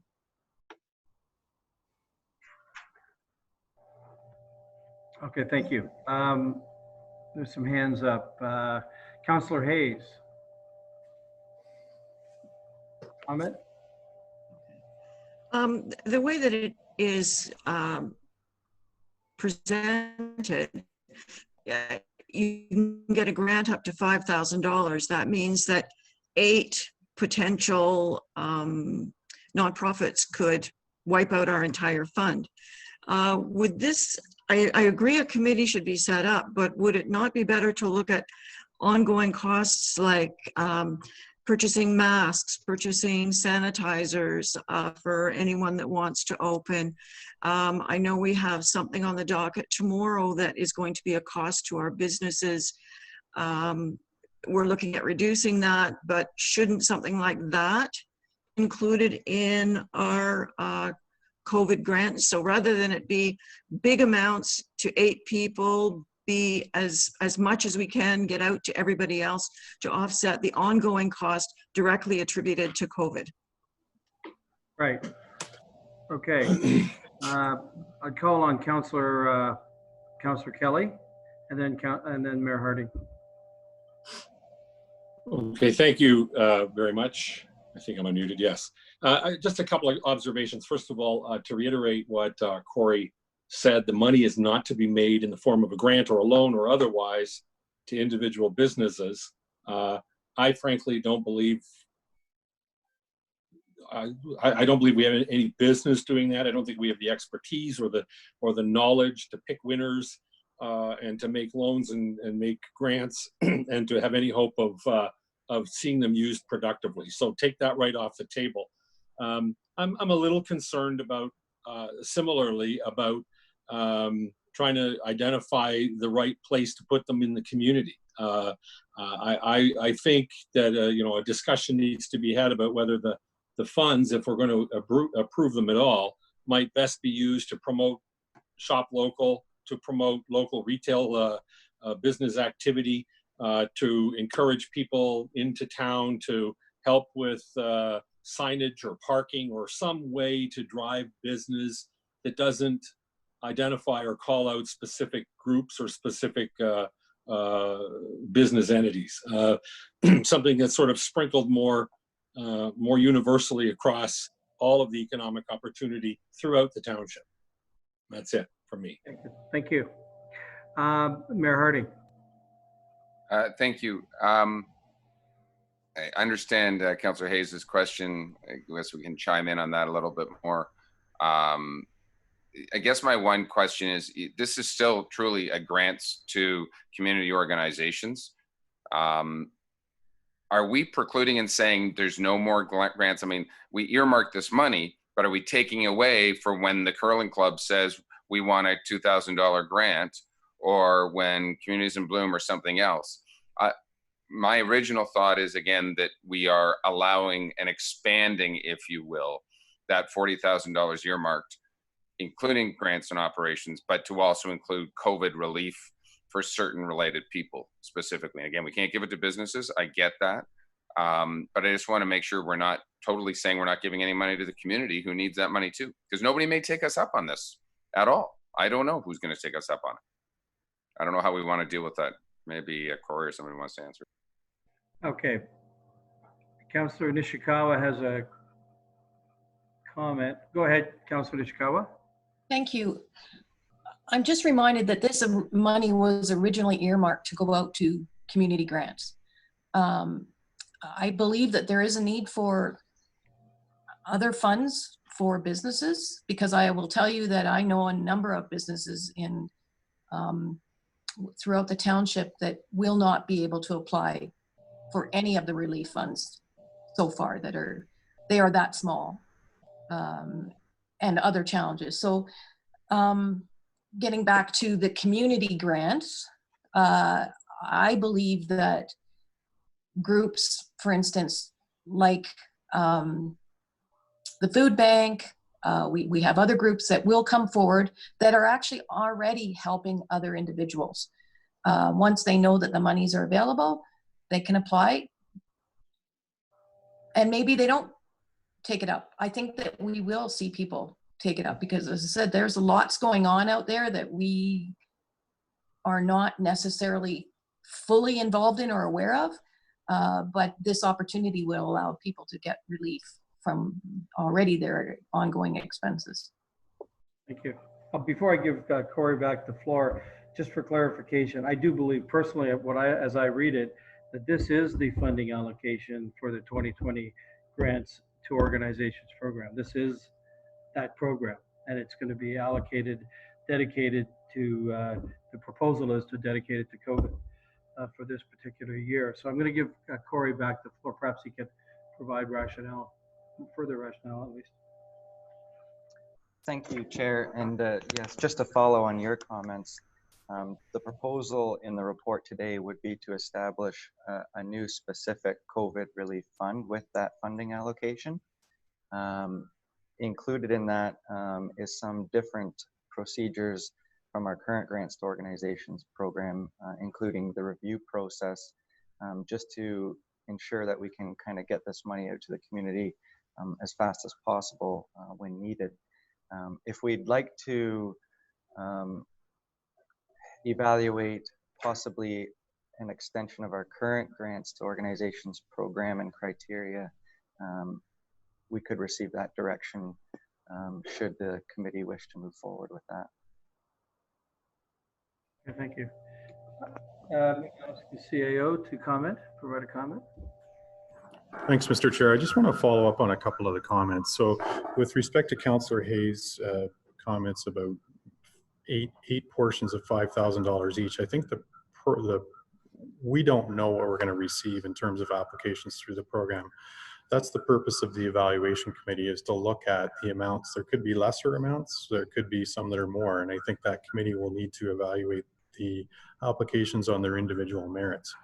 And depending on the level of take-up, there may be some funds left, and it could, to Mayor Harding's point, there may be some funds left over for those, the original program purposes, and we could go back and look at some of those applications that we've already received. Thank you. I guess to that end, difficult to put a time frame on this in terms of what you just said. CAO, you know, if no one claims it by September 19th, does that come back into our pool and we can very quickly, efficiently, expeditiously deal with some other granting to our local, you know, nonprofits?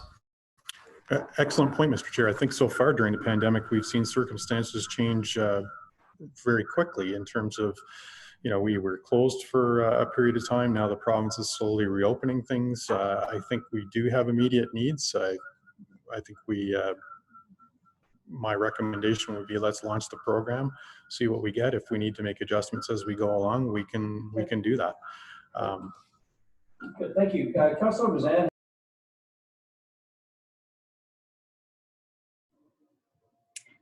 Thank you, and through you, just adding a thought. It feels to me like what we're doing is just adding, or we have the possibility of adding to the current grants program, some criteria to say we are allowing specific initiatives to come forward that would be providing COVID relief, because our thought was originally that some of the groups or events were not going to be able to run as normal this year. And so we were trying to redirect maybe some of that money to where we felt it was. So another approach might be to say, you know, we're opening up the criteria to allow more people to come forward, because like our CAO just said, things continue to change daily. So if the Legions and other organizations are starting to do things, I would just hate to think we hand tie them from being able to do something because we've now changed the criteria. And then the other part to this that's changing is just how the decisions are being made. Is that correct? To actually dole out the money. So instead of it going through the process of the Economic Development Committee and then coming back to General Finance, we will now have a different committee to make this a bit more of a nimble process. Is that a good approach, or is my understanding the nuance here? I would ask, thank you for that, Councillor. I would ask Corey again to chime in on that. And perhaps when you do, again, at the discretion of the review panel. So perhaps you could shed a little light on that or share your thoughts on that. Thank you. Thank you, Chair. Yes, further to Councillor Mazan's comments, the purpose of the review panel is to expedite that approval process to get these funds in the hands of those in need in a quick time frame. As the CAO had mentioned, should funds remain available and whether we select a certain date for that, we could then reevaluate our regular grants to organizations program as well. It is difficult with how quickly things can change. So that's why we completed the review panel for this initiative, just to be able to accommodate those in a timely manner. Good. So you're saying that's a good solution right here, right now. Okay, committee, any other thoughts, observations, your feelings? Please share if you have any. If not, I do have a motion here to read.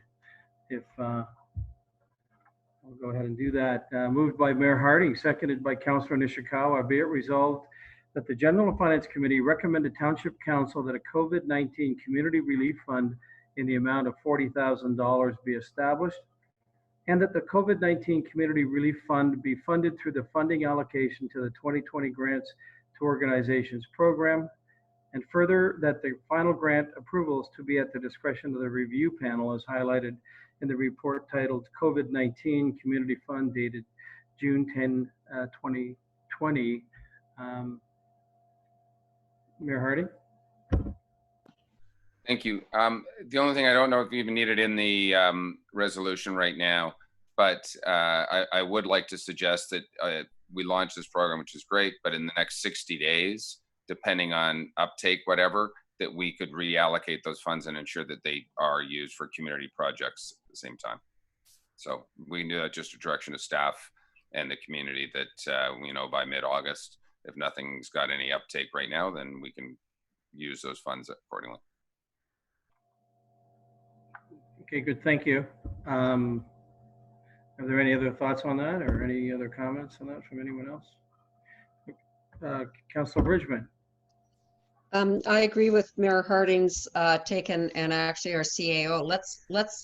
Let's allocate this for a certain time period, and then we could go back to our grants structure if we reevaluate it at that time to see if going back to our grant structure makes sense. Okay, good thoughts. We're going to just review that for 1 second and look at revising this motion. Safe distance. Thank you. So just do a brief pause. Thank you.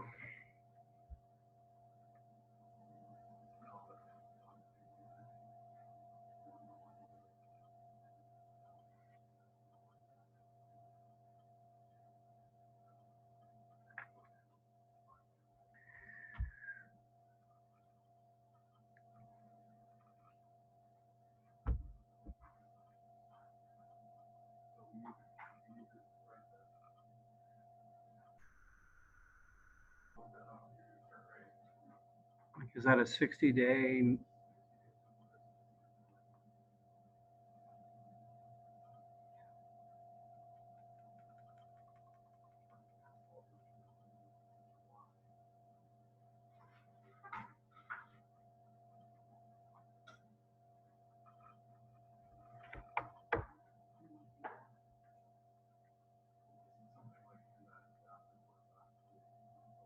Mm-hmm.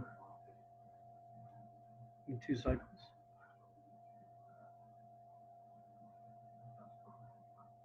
Right.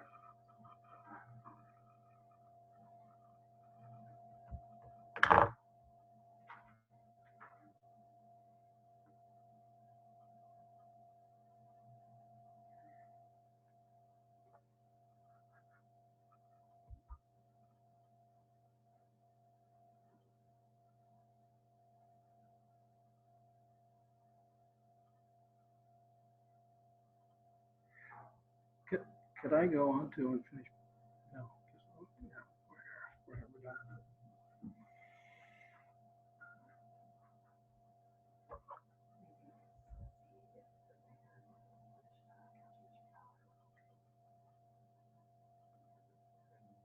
Sorry.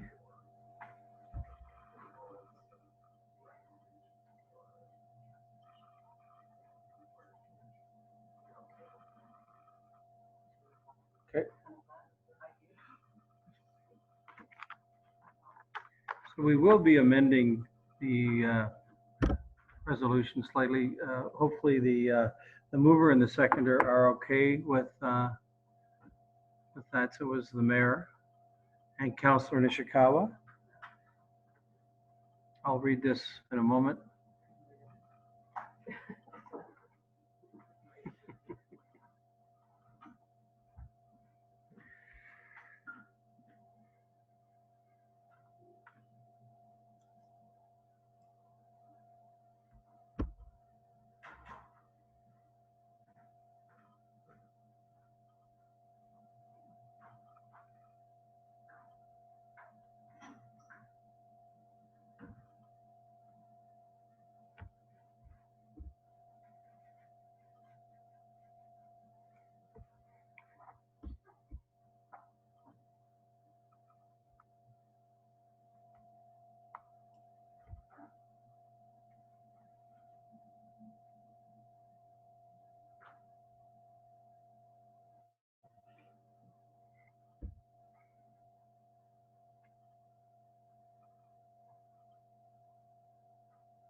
Should I reread it?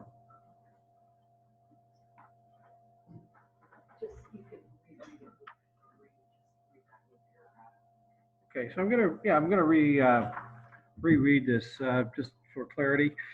So moved by Mayor Harding, seconded by Councilor Nishikawa. Be it resolved that the General Finance Committee recommended Township Council that a COVID-19 Community Relief Fund in the amount of $40,000 be established, and that staff report back in 60 days upon council approval regarding program update and recommendations to program changes. And that the COVID-19 Community Relief Fund be funded through the funding allocation to the 2020 Grants to Organizations program. And further, that the final grant approvals be at the discretion of the review panel as highlighted in the report titled COVID-19 Community Fund dated June 10, 2020 in front of you on the agenda. So that's being said, I would ask all those in favor. I can see your hands. That looks, Councilor Mazet, good. Thank you. That's unanimous. Thank you very much. Sorry? I voted. That's carried. Thank you. I love it. Okay, listen, a quick, well, maybe not so quick, actually. Under unfinished business, does anyone have any comments or input to that? I would just bring forward the world's fastest item with Director of Public Works Ken Becking. I do believe he said he would be available for this, and I'm not looking to actually, have debate or discussion, but I did want to provide an update as it related to an item back in August of 2019 here at Council regarding Curry Street in Bala parking, a particularly contentious location over the years. It's been here in front of these councils for a long time regarding Islanders parking, residents, etc. We had passed a motion to widen the road and actually create parking access for boats, trailers. That has turned out to not be a very popular idea for the residents. In fact, what our Director of Public Works was kind enough to do was actually pause the work. We are not proceeding at this very moment. I know that's a little unorthodox, but we are pausing to hear not only from the residents, but to reconsider the signage. Again, it's access to the lake. There's 20 spots there now, and it seemed to really draw the ire of many. So I just wanted to bring that to your attention as you had voted to proceed with the public works of it all. I don't know. I've been speaking to the residents, and I think that's probably enough said at this point in time. You know, we'll come back to you at a later date, working with the other Ward A councillors and of course Public Works to perhaps fashion or craft a better solution than we were perhaps going to embark on. So if I guess the other Ward A councillors, if you might have a comment, or anyone else on the committee, feel free, but it will come back. You know, our thought would be it would come back at some sooner than later point for a more fulsome discussion on better alternatives, perhaps. Any thoughts on that? Okay, good, thank you. And so given that there's no other unfinished business, we'll move on to new business. Oh, sorry. There's lots of unfinished business. Councillor Hayes, sorry. Just an update to let everybody know that the Monarch Butterfly Initiative has launched. After the meeting,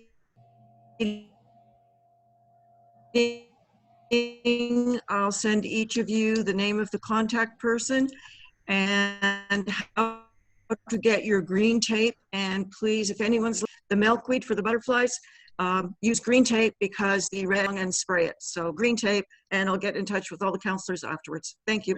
Thank you. Councillor Edwards. Yes, are we going to be discussing the key? Yes, we are. Okay. It's going to be just under, checking. well, it's under 10D in your agenda. Yeah. So we will be, yes, of course. Okay, thank you. Okay, good, thank you. And again, Councillor Hayes, great. I've seen some monarch butterflies. Thanks to you and others and us, I suppose, we can bring that population back.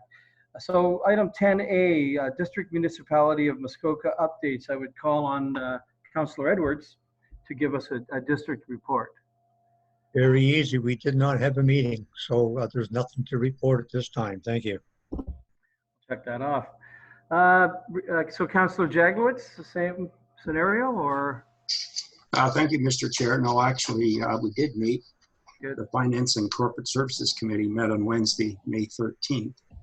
Sorry, got my sound on, but my video off. Okay. The first item that we discussed was the proposed Muskoka Business Recovery Fund, which has been mentioned here already. We had a presentation by the Executive Director of Muskoka Futures, David Brushley, and the committee did recommend to Council approval of the loan of $750,000 to that organization to be repaid within 5 years. They would have preferred a grant, but a grant was not given. So that this money is to come out of reserve funds and to be paid back. So the only cost to the district will be the lost interest. The second item that was dealt with, the committee also recommended to Council that a Muskoka Economic Recovery Task Force be established to work to ensure a strong economic outcome in Muskoka during and beyond the COVID-19 pandemic. This is going to be comprised of reps from all the area municipalities, their economic people, I believe, and chambers of commerce and so on. There was $74,000 allocated for the 7 months for that committee.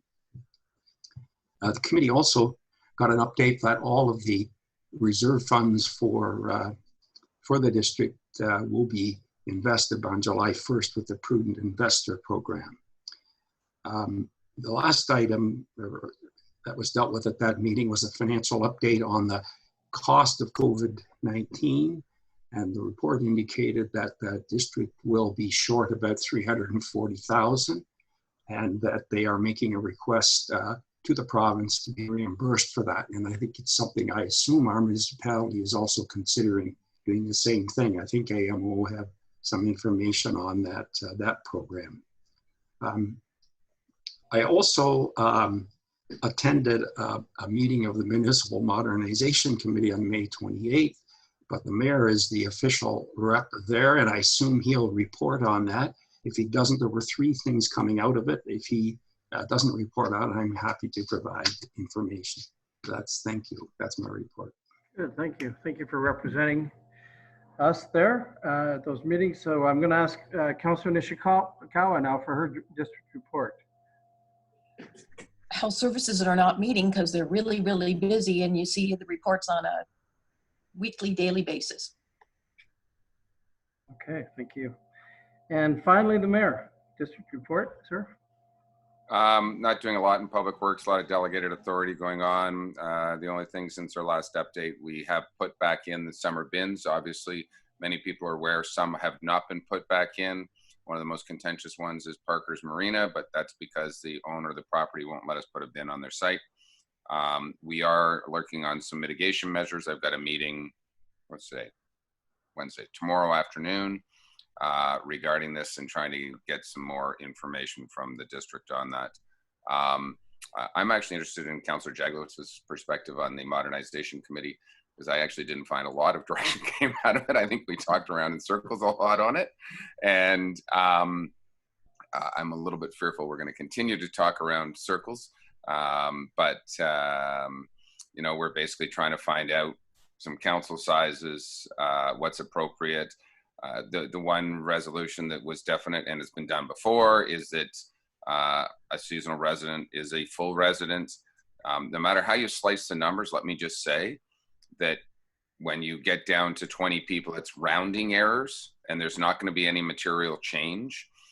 Yes, Muskoka Lakes potentially may get one more vote at the district table, but we're going to lose a vote if there's a seasonal versus a town versus township perspective. No matter how you do the math, the townships will only represent 45% of the people. So it becomes a rounding area to get equal votes around that table. And there's more to come. We've got some, they're going to come back with some reports on trying to give best guess estimates. But I'm interested in Councillor Jagowitz's perspective from an outsider, because Thank you, Mayor. I would call on Councillor Jagowitz to shed your perspective on that. Thank you, Mr. Chair, and thanks for that introduction, Mr. Mayor. You did indicate there were 3 things that actually came out of that meeting, but they all had been, I believe, adopted by the previous council, but they were brought forward and re-recommended to council. And the first one, the mayor mentioned that the seasonal population be weighted at 100%. Right now, they're weighed at 50%. However, no one could agree on how to count them. So that led to another consultant to be hired to obtain a statistically valid analysis of the seasonal population. So I share the mayor's comment on where we're going with that. The other thing that came out was that they supported the resolution. A resolution was put forward to council to support a reduction in the size of municipal district council, although nothing further was added. I will add that I spontaneously made a suggestion that I don't know if it was received or laughed at, because I took a look and said, why don't we just forget about all the numbers and give each lower municipality 2 representatives, the mayor, 1 other representative elected at large in each area municipality. And what that would do, I know that would reduce our representation relative to our population, but it would mean it would be a 12-member council, 6 from the towns, 6 from the townships. And then we would have a chair, and that chair would either be elected or appointed. That thought, I don't know, was given a lot of consideration, but it'll be interesting to see where this all ends up. One other thing that we've been told, that this committee will look at how things are funded through their municipalities at some time in the future. So I think there's some benefit to the committee, but the mayor has been around this for many years, and he expressed his feeling quite clearly that this gang's not going to change much. That's my report. Good, thank you. Thank you both. Councilor Nishikawa, comment? Yes, thank you. Absolutely agree with what Frank just said and what the mayor said. I found it very frustrating to watch the meeting because, again, since 2010, this discussion has been going on. And I just don't see the will of change. I'll say that. And so, I mean, it's interesting. We had heard that, for instance, the Friends of Muskoka and Muskoka Lake Association have chimed in. They've chimed in the past as well. Not Friends, of course, because they're new, but Muskoka Lake Association has certainly made comments over the years. I just don't see, and even the format of how this is all happening, I don't see change coming from Muskoka Lakes. Thank you. So listen, I would say certainly as an observation that the interests of our township are well served with the three people that we just heard from. And I certainly, you know, individually appreciate all your efforts. Stay diligent, and let's look forward to your next comment. And this is not the end of that discussion, I know. For a fact, Councillor Roberts has a comment. Sir. Yes, thank you. I think what I've heard is that this is looks like to be not a use of good time, good time and money. I would like us to consider in the near future what we can do to move away from the district model. I'm not supportive of the district model right now. I don't know whether we want to get in discussion now, but that's my thoughts. I'm sorry you're breaking up. Now, listen, that's, you know, I'm not sure if the timing is here and now. The mayor has a comment. Just to highlight, the way the municipal act is written, changes to district composition, in other words, if we are going to leave, requires what's called a triple majority. And for that to happen, truthfully, is not going to happen by us just saying we want out. And though the process a week ago was a little bit painful and talked in circles, there are already some other discussions going on. And though decisions in a public forum may be made in one fashion, as we all know, a lot of discussion happens outside of Zoom meetings and outside of council to figure out where municipalities are going. The one thing I do I want to state very publicly to the public and those who listen to this, everyone's concerned, and I've heard it, and I'm sure every person around here, what do you mean I only have half a vote as a seasonal resident? That is confusing, and I'm going to ask that as council we don't talk about that, because all things being considered, where we were when the district was reformed, counting seasonal residents as half a vote, and if we consider them again a full vote today, the numbers of people sitting around that table representing Muskoka Lakes, Lake of Bays, Georgian Bay, Bracebridge, Huntsville, Gravenhurst still doesn't change. And the reason those numbers were set up at the time was to determine how many people sit around the district table. And it's an input credit if you want. It has not changed, no matter whether I call them full or half. They are votes. They're entitled to vote here. They have a vote here. The fundamental that we all face is there are some differing needs between towns and townships. And we need to fundamentally understand that. There's not a person on this Zoom call that, however, has not used some of the facilities of the towns. If it be, you were never going to get a Home Depot, folks, in Port Carling or Bala, or a movie theater, or any of those other kinds of things. So some of that infrastructure costs more money, and we utilize that. So yes, we may pay some more money. We're trying to figure out the appropriate balance, and that's the fundamental shift that we're trying to do through this modernization committee. The legislation says that every number of years, we have to evaluate regional governments, and do you have the right size council, and is representation appropriate? And that's what's going on. And I will say, as we all saw and we talked around in circles, I said this 5 years ago or 4 years ago when we went through the last round of a modernization or a council review committee, that unless we have a third-party consultant making recommendations to council, we are not going to make any changes at district council, because everybody, I don't want to lose my job. If I ask councillors on this call here today, should we change Muskoka Lakes Council down to a size of 7? I'm probably going to get 10 no's, because someone's going to go, oh, I may not have a job. We need this. We need to represent. And we've done this before at Muskoka Lakes alone. And at times we made an outside person to provide us a view that is unencumbered and unbiased to advise us where we should go. And that's why we've hired a consultant to help us understanding some numbers. So I'll leave it at that, because I know we all want lunch. Fair enough. Thank you, Mayor. With no other comments, although I do see Councillor Roberts, you still have your hand up.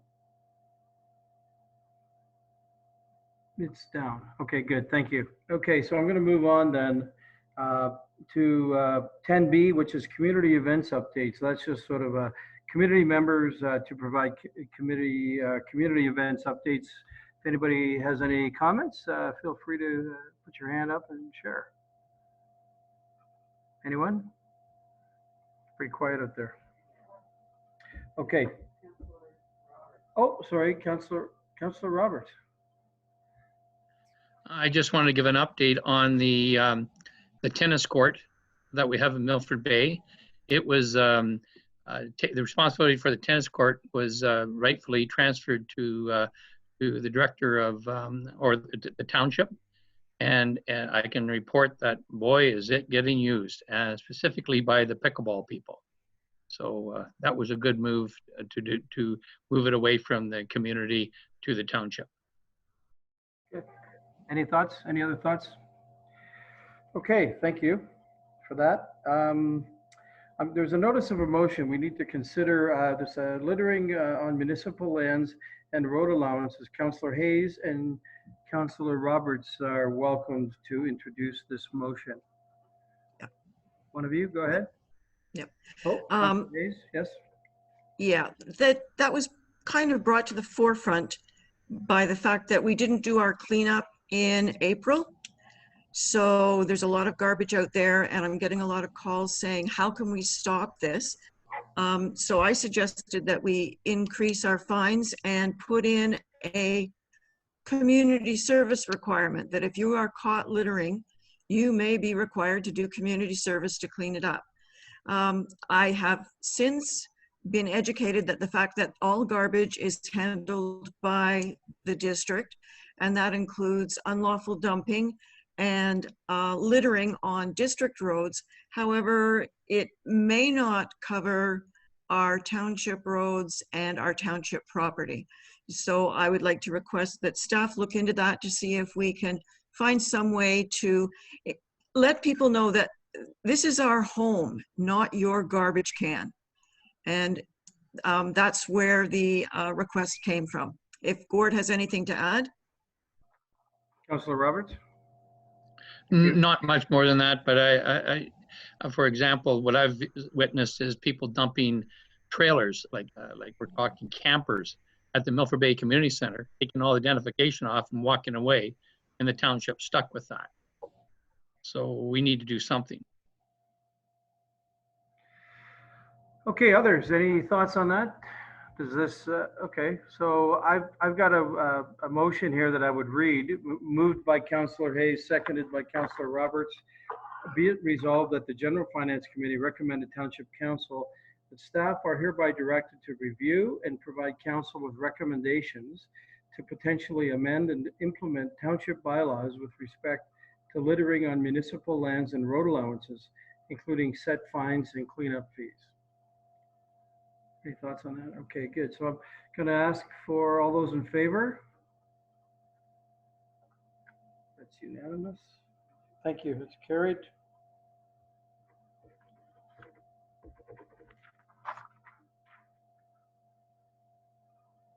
Okay, good. Now listen, here we are. We're 10D. This is regarding correspondence from the Key to Bala. So this is very specifically a COVID piece.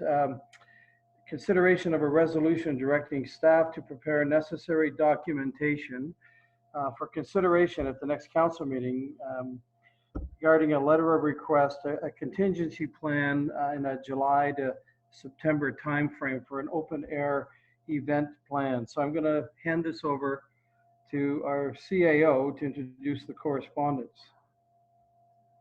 Derek? Oh, sorry, or the clerk. There you go. Okay, sorry. Cheryl?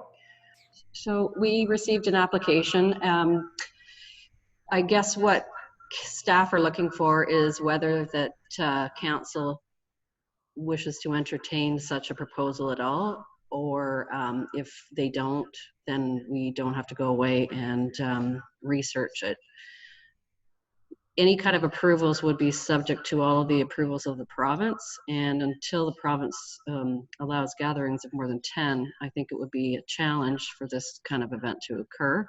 But having said that, if the rules do change, we're seeking advice and direction from council members on this process.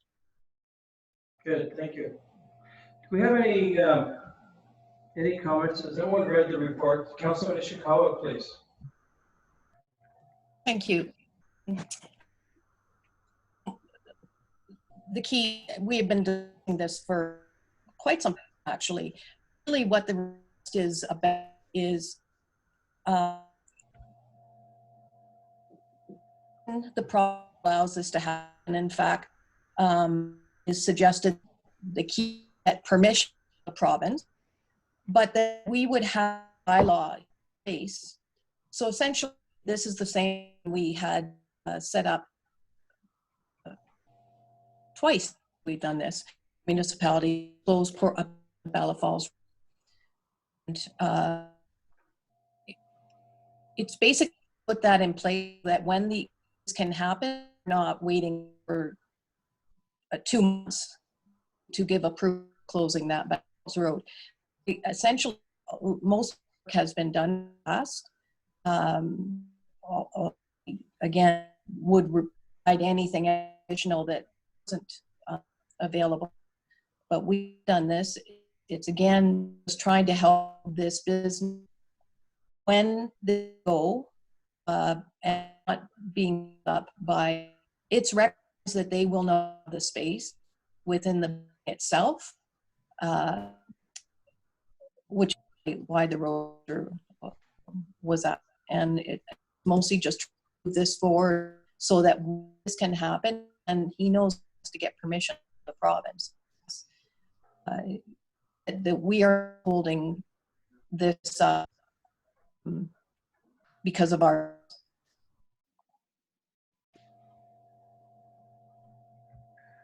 Okay, thank you. The mayor has. Councilor Ishikawa. Mayor Hardy? Thank you. Just my quick comment. I support this. I mean, we've done concert venues with the Key in the past. This is a little bit different in the fact that we are giving them every weekend, every Friday and Saturday potentially, from what's the event between July 24th and September 6th. So it is extensive. I'm a little reluctant, honestly, at this point, because we don't have public input necessarily on this.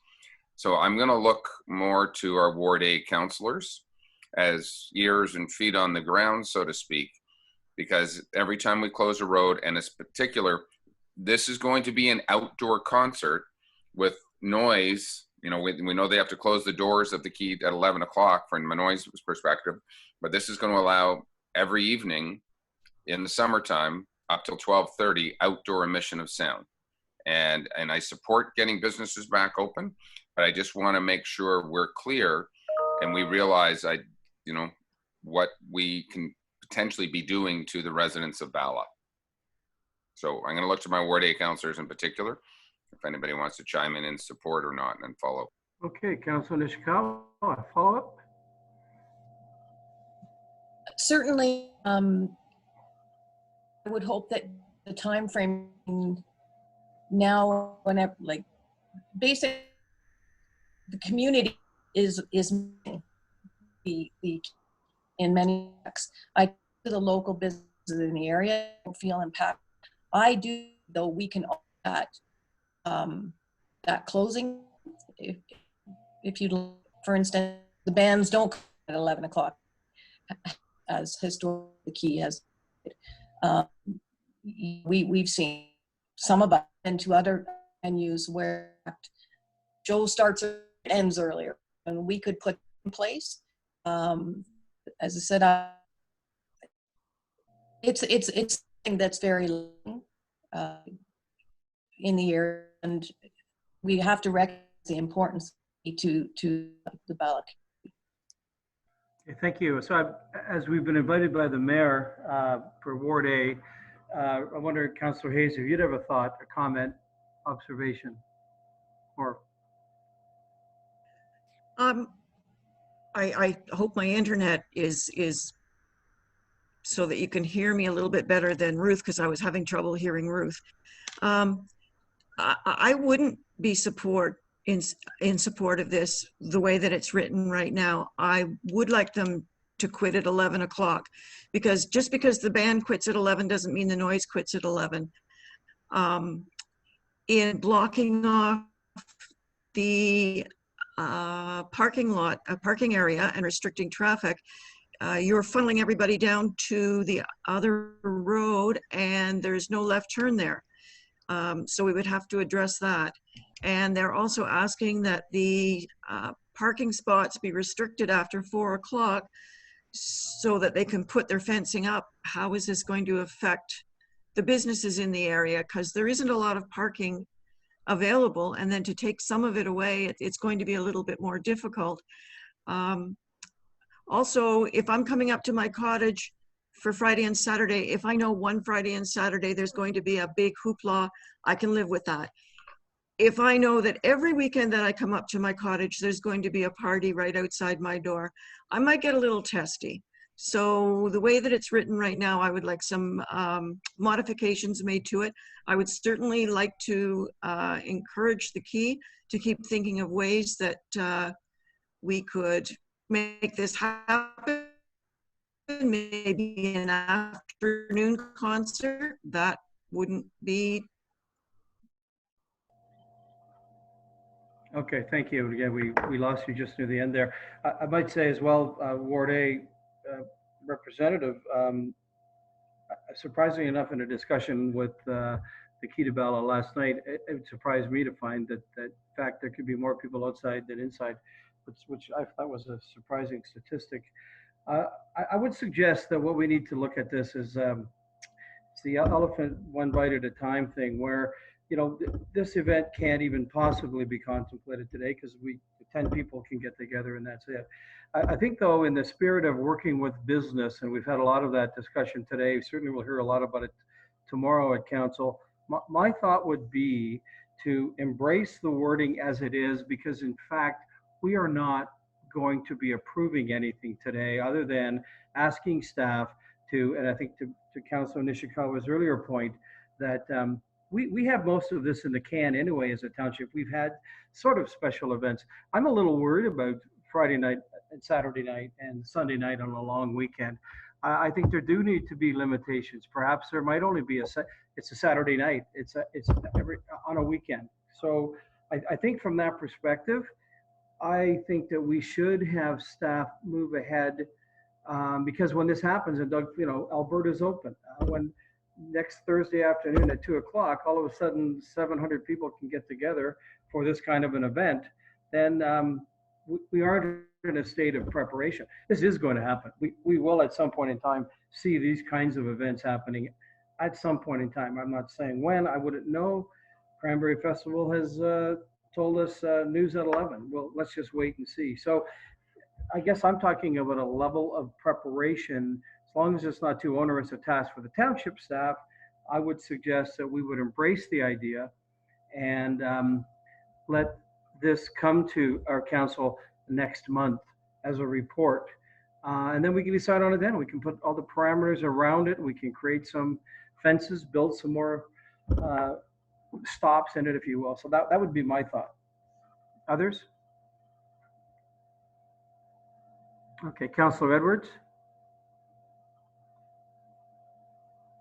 I think Councillor Hayes is right. When I look at this, like 10 to 15 events over the summer, and that, and the time frames and everything else like that. You know, a lot of places have closed down, like September fall fairs and everything else like that, and we're promoting this. I think we should wait till the province comes up with the numbers, because you know, we could be bringing a problem here with the virus.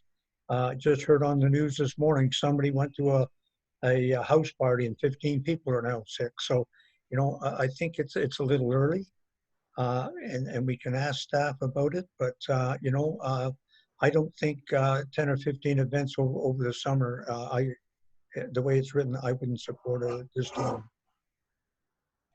Okay, thank you. Others, Councillor Kelly. Okay, thank you. And just real quick, I'm going to agree with the approach that Chair Zavitz has laid out. Whether it's 2 events or 15 events, we need to make sure we're ready to support whatever is appropriate and whatever we can do. And I don't think we're going to be blessed with a lot of time, a lot of runway, if we wait until we get a signal from the province that this is able to happen. I'd like to see a report for next meeting to understand the kinds of things we need to consider and think about, the kinds of restrictions we might want to place on the activity. And as Mayor Harding raised, you know, some opportunity, hopefully, to take feedback from local residents, because I think they're the ones who are going to bear any brunt of noise or whatever other violation might come of this. Thank you. Councillor Nishikawa.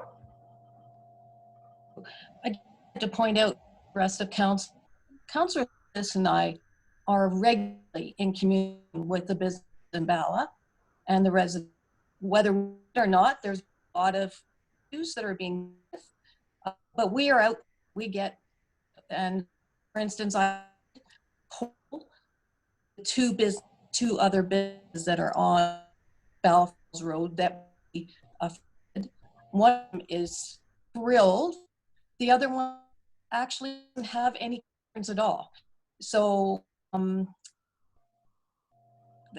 businesses are counting patrons come and eat or to going to a show. The province has set it up. Maybe we won't do Friday, Saturday, for instance, and those things, and we enter the hours. It can be done. Just to say no is cut. I don't think is moving forward with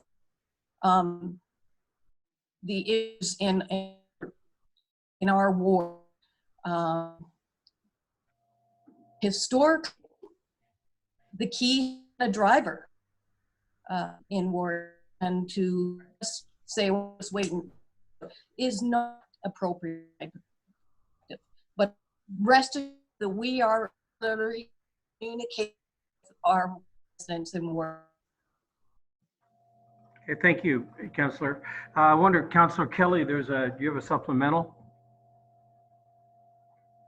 I see your hands up. I do, yeah, I do. Just a quick one, and I think I may have caught the beginning of what Councillor Nishikawa said. I'm not challenging whether or not you're in touch with the local community or the constituents. I got to be honest with you, the way the technology is working right now, I can't understand a damn thing you're saying. So even if you have all the answers, we're not getting them, the benefit of them. We got to figure out how to make how to plug you in better, because you probably have more answers than I can hear. Okay, and that's a good thought. The Mayor Harding. Thank you for that. I agree we need to do some background work. We need to put a more report together to really understand the fulsome nature and what's required or not required. Yes, we have done, to Councillor Nishikawa's, I think, her point, we have done events like this. We have closed the street. This is nothing new for the Key, but we've done it once or twice in a season, not 15 times. Again, without public consultation at this particular point, I am very, very hard pressed to give a blanket 15-day hall pass to noise exemptions. So what I'm going to ask is that in particular, the 3 Ward A councillors, your job over the next 30 days prior to council is to take this specific proposal, have some discussions, let the public know as best we can what's being considered, and get feedback to be able to adjust. Maybe the public's okay with 4 events. Maybe they're okay with music till 11 o'clock. That may or may not be appropriate for the owners of the Key. This is their ask. For us just to say we're going to give you 11, the Key may say it doesn't make sense for us. I don't know the answer to that, but I am respectful to any time we've held events at the Key. We have always had people upset, especially when we've closed streets. And I don't care about closing parking lots. That's really easy to figure out with the local businesses. But the overall residents of Bala, and I am extremely sensitive to what's gone on with Swift River and everything else. So that's my recommendation going forward. Doesn't have to be in the resolution, just that our councillors come prepared to put your name on this, and I'm going to follow your lead in 30 days. Fair enough. Councillor Mazan. Thank you, Mayor. Thank you, and through you. So clearly this is contingent upon public health giving us the green light that this would be a safe activity. I do agree with the approach, Councillor Zavitz, Chair Zavitz, that you've recommended, which is this is just getting things together on the off chance we are given a green light to try and support a business. Following on Mayor Harding's comments, I would just ask/encourage the sound travel over water from the Key is significant, and oftentimes we think about the people just in the immediate vicinity, but if we are really looking to understand the impact, just from a band inside the Key, that is easily heard and the shores of Torrance. So it does go far, the reach. So I just think that in the next 30 days that community also needs to be considered, because I certainly wouldn't want to be coming up and sitting out on my dock Friday, Saturday, Sunday night on a long weekend, trying to put your kids to bed, you know, and if you have a limited window. So I would just like to add that to the community reach. Thank you for that. And I might share this as well. This insight is that, as I understand it, there is a complete transport 55-foot trailer, which is also insulated. It is in fact opens up. It would in fact be the stage pulled up, butting up to the front of the Key, directing the music toward the sound towards the train tracks, if you will, and across to the Moon River.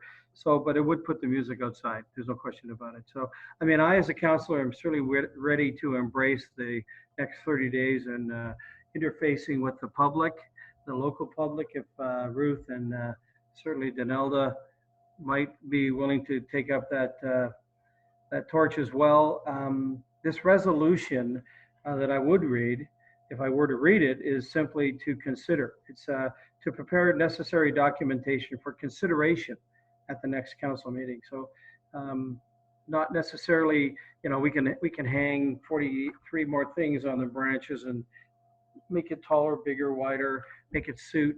Perhaps it's not the right idea, but I think at the very least we're showing that we're willing to work with the public. We're open to suggestions, and we are willing to work with the public. And I'm certainly ready to make that commitment if the others are. So I'm not sure where we go with this other than I can read it, and I guess it'll be what it'll be. Moved by Councillor Kelly and seconded by Councillor Bridgman. Be it resolved that the General Finance Committee recommend the Township Council that staff be directed to prepare necessary documentation for consideration at the next council meeting, re the letter of request for the Kita ballot contingency plan, July to September 2020 open area event plan. So I've read it. All those in favor? Show of hands, please. I see your hands. So 1, 2, 3. Okay. It's unanimous.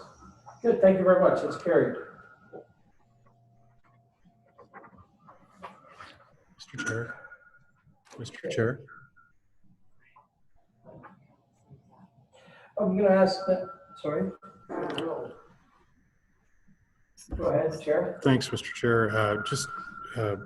If the councillors who are soliciting public comment and feedback, if staff could receive that in time to incorporate those comments into the staff report, that would be appreciated. Thank you. Thank you. Duly noted. You will. Item 10E, which is, are there any other items of new business of interest to any of the committee members around the table?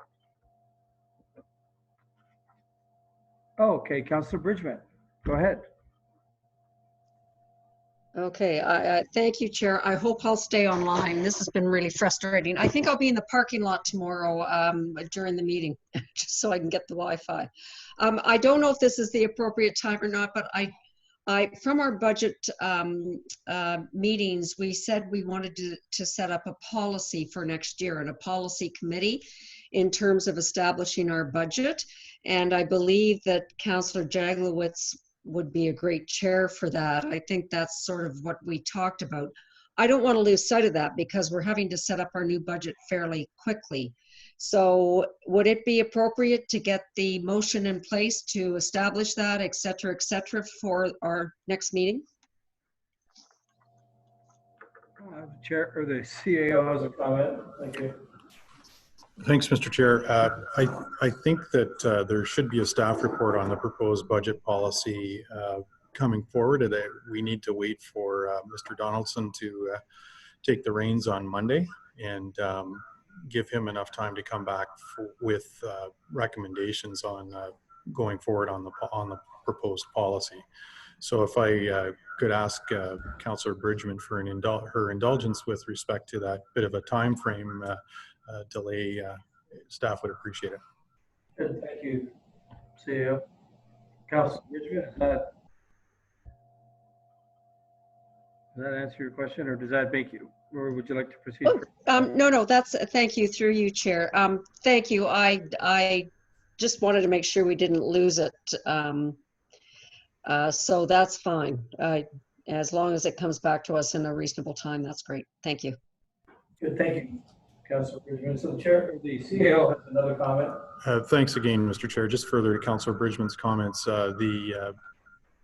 provided that Council approves the report related to budget software tomorrow, the new Director of Finance is very aware that his sort of tasks as it relates to interaction with Council is firstly to proceed with the RFP for acquisition of budget software, the budget policy, as well as regular reporting to Council. So those are certainly going to be three major things that he will be focusing on, and already is, in fact, before he assumes the reins on Monday. Good, thank you. Okay, any other pieces of new business, any other thoughts from the committee? Okay, good. Well, then I'm down to number 12, which is the adjournment, considering of a resolution to adjourn. I have that in front of me here. Moved by Councillor Mazan, seconded by Councillor Jaglowitz. Be it resolved that this meeting adjourn at 12:15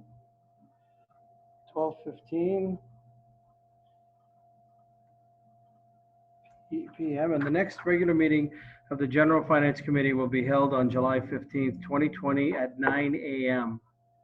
All those in favor? Good. Carried. Unanimous.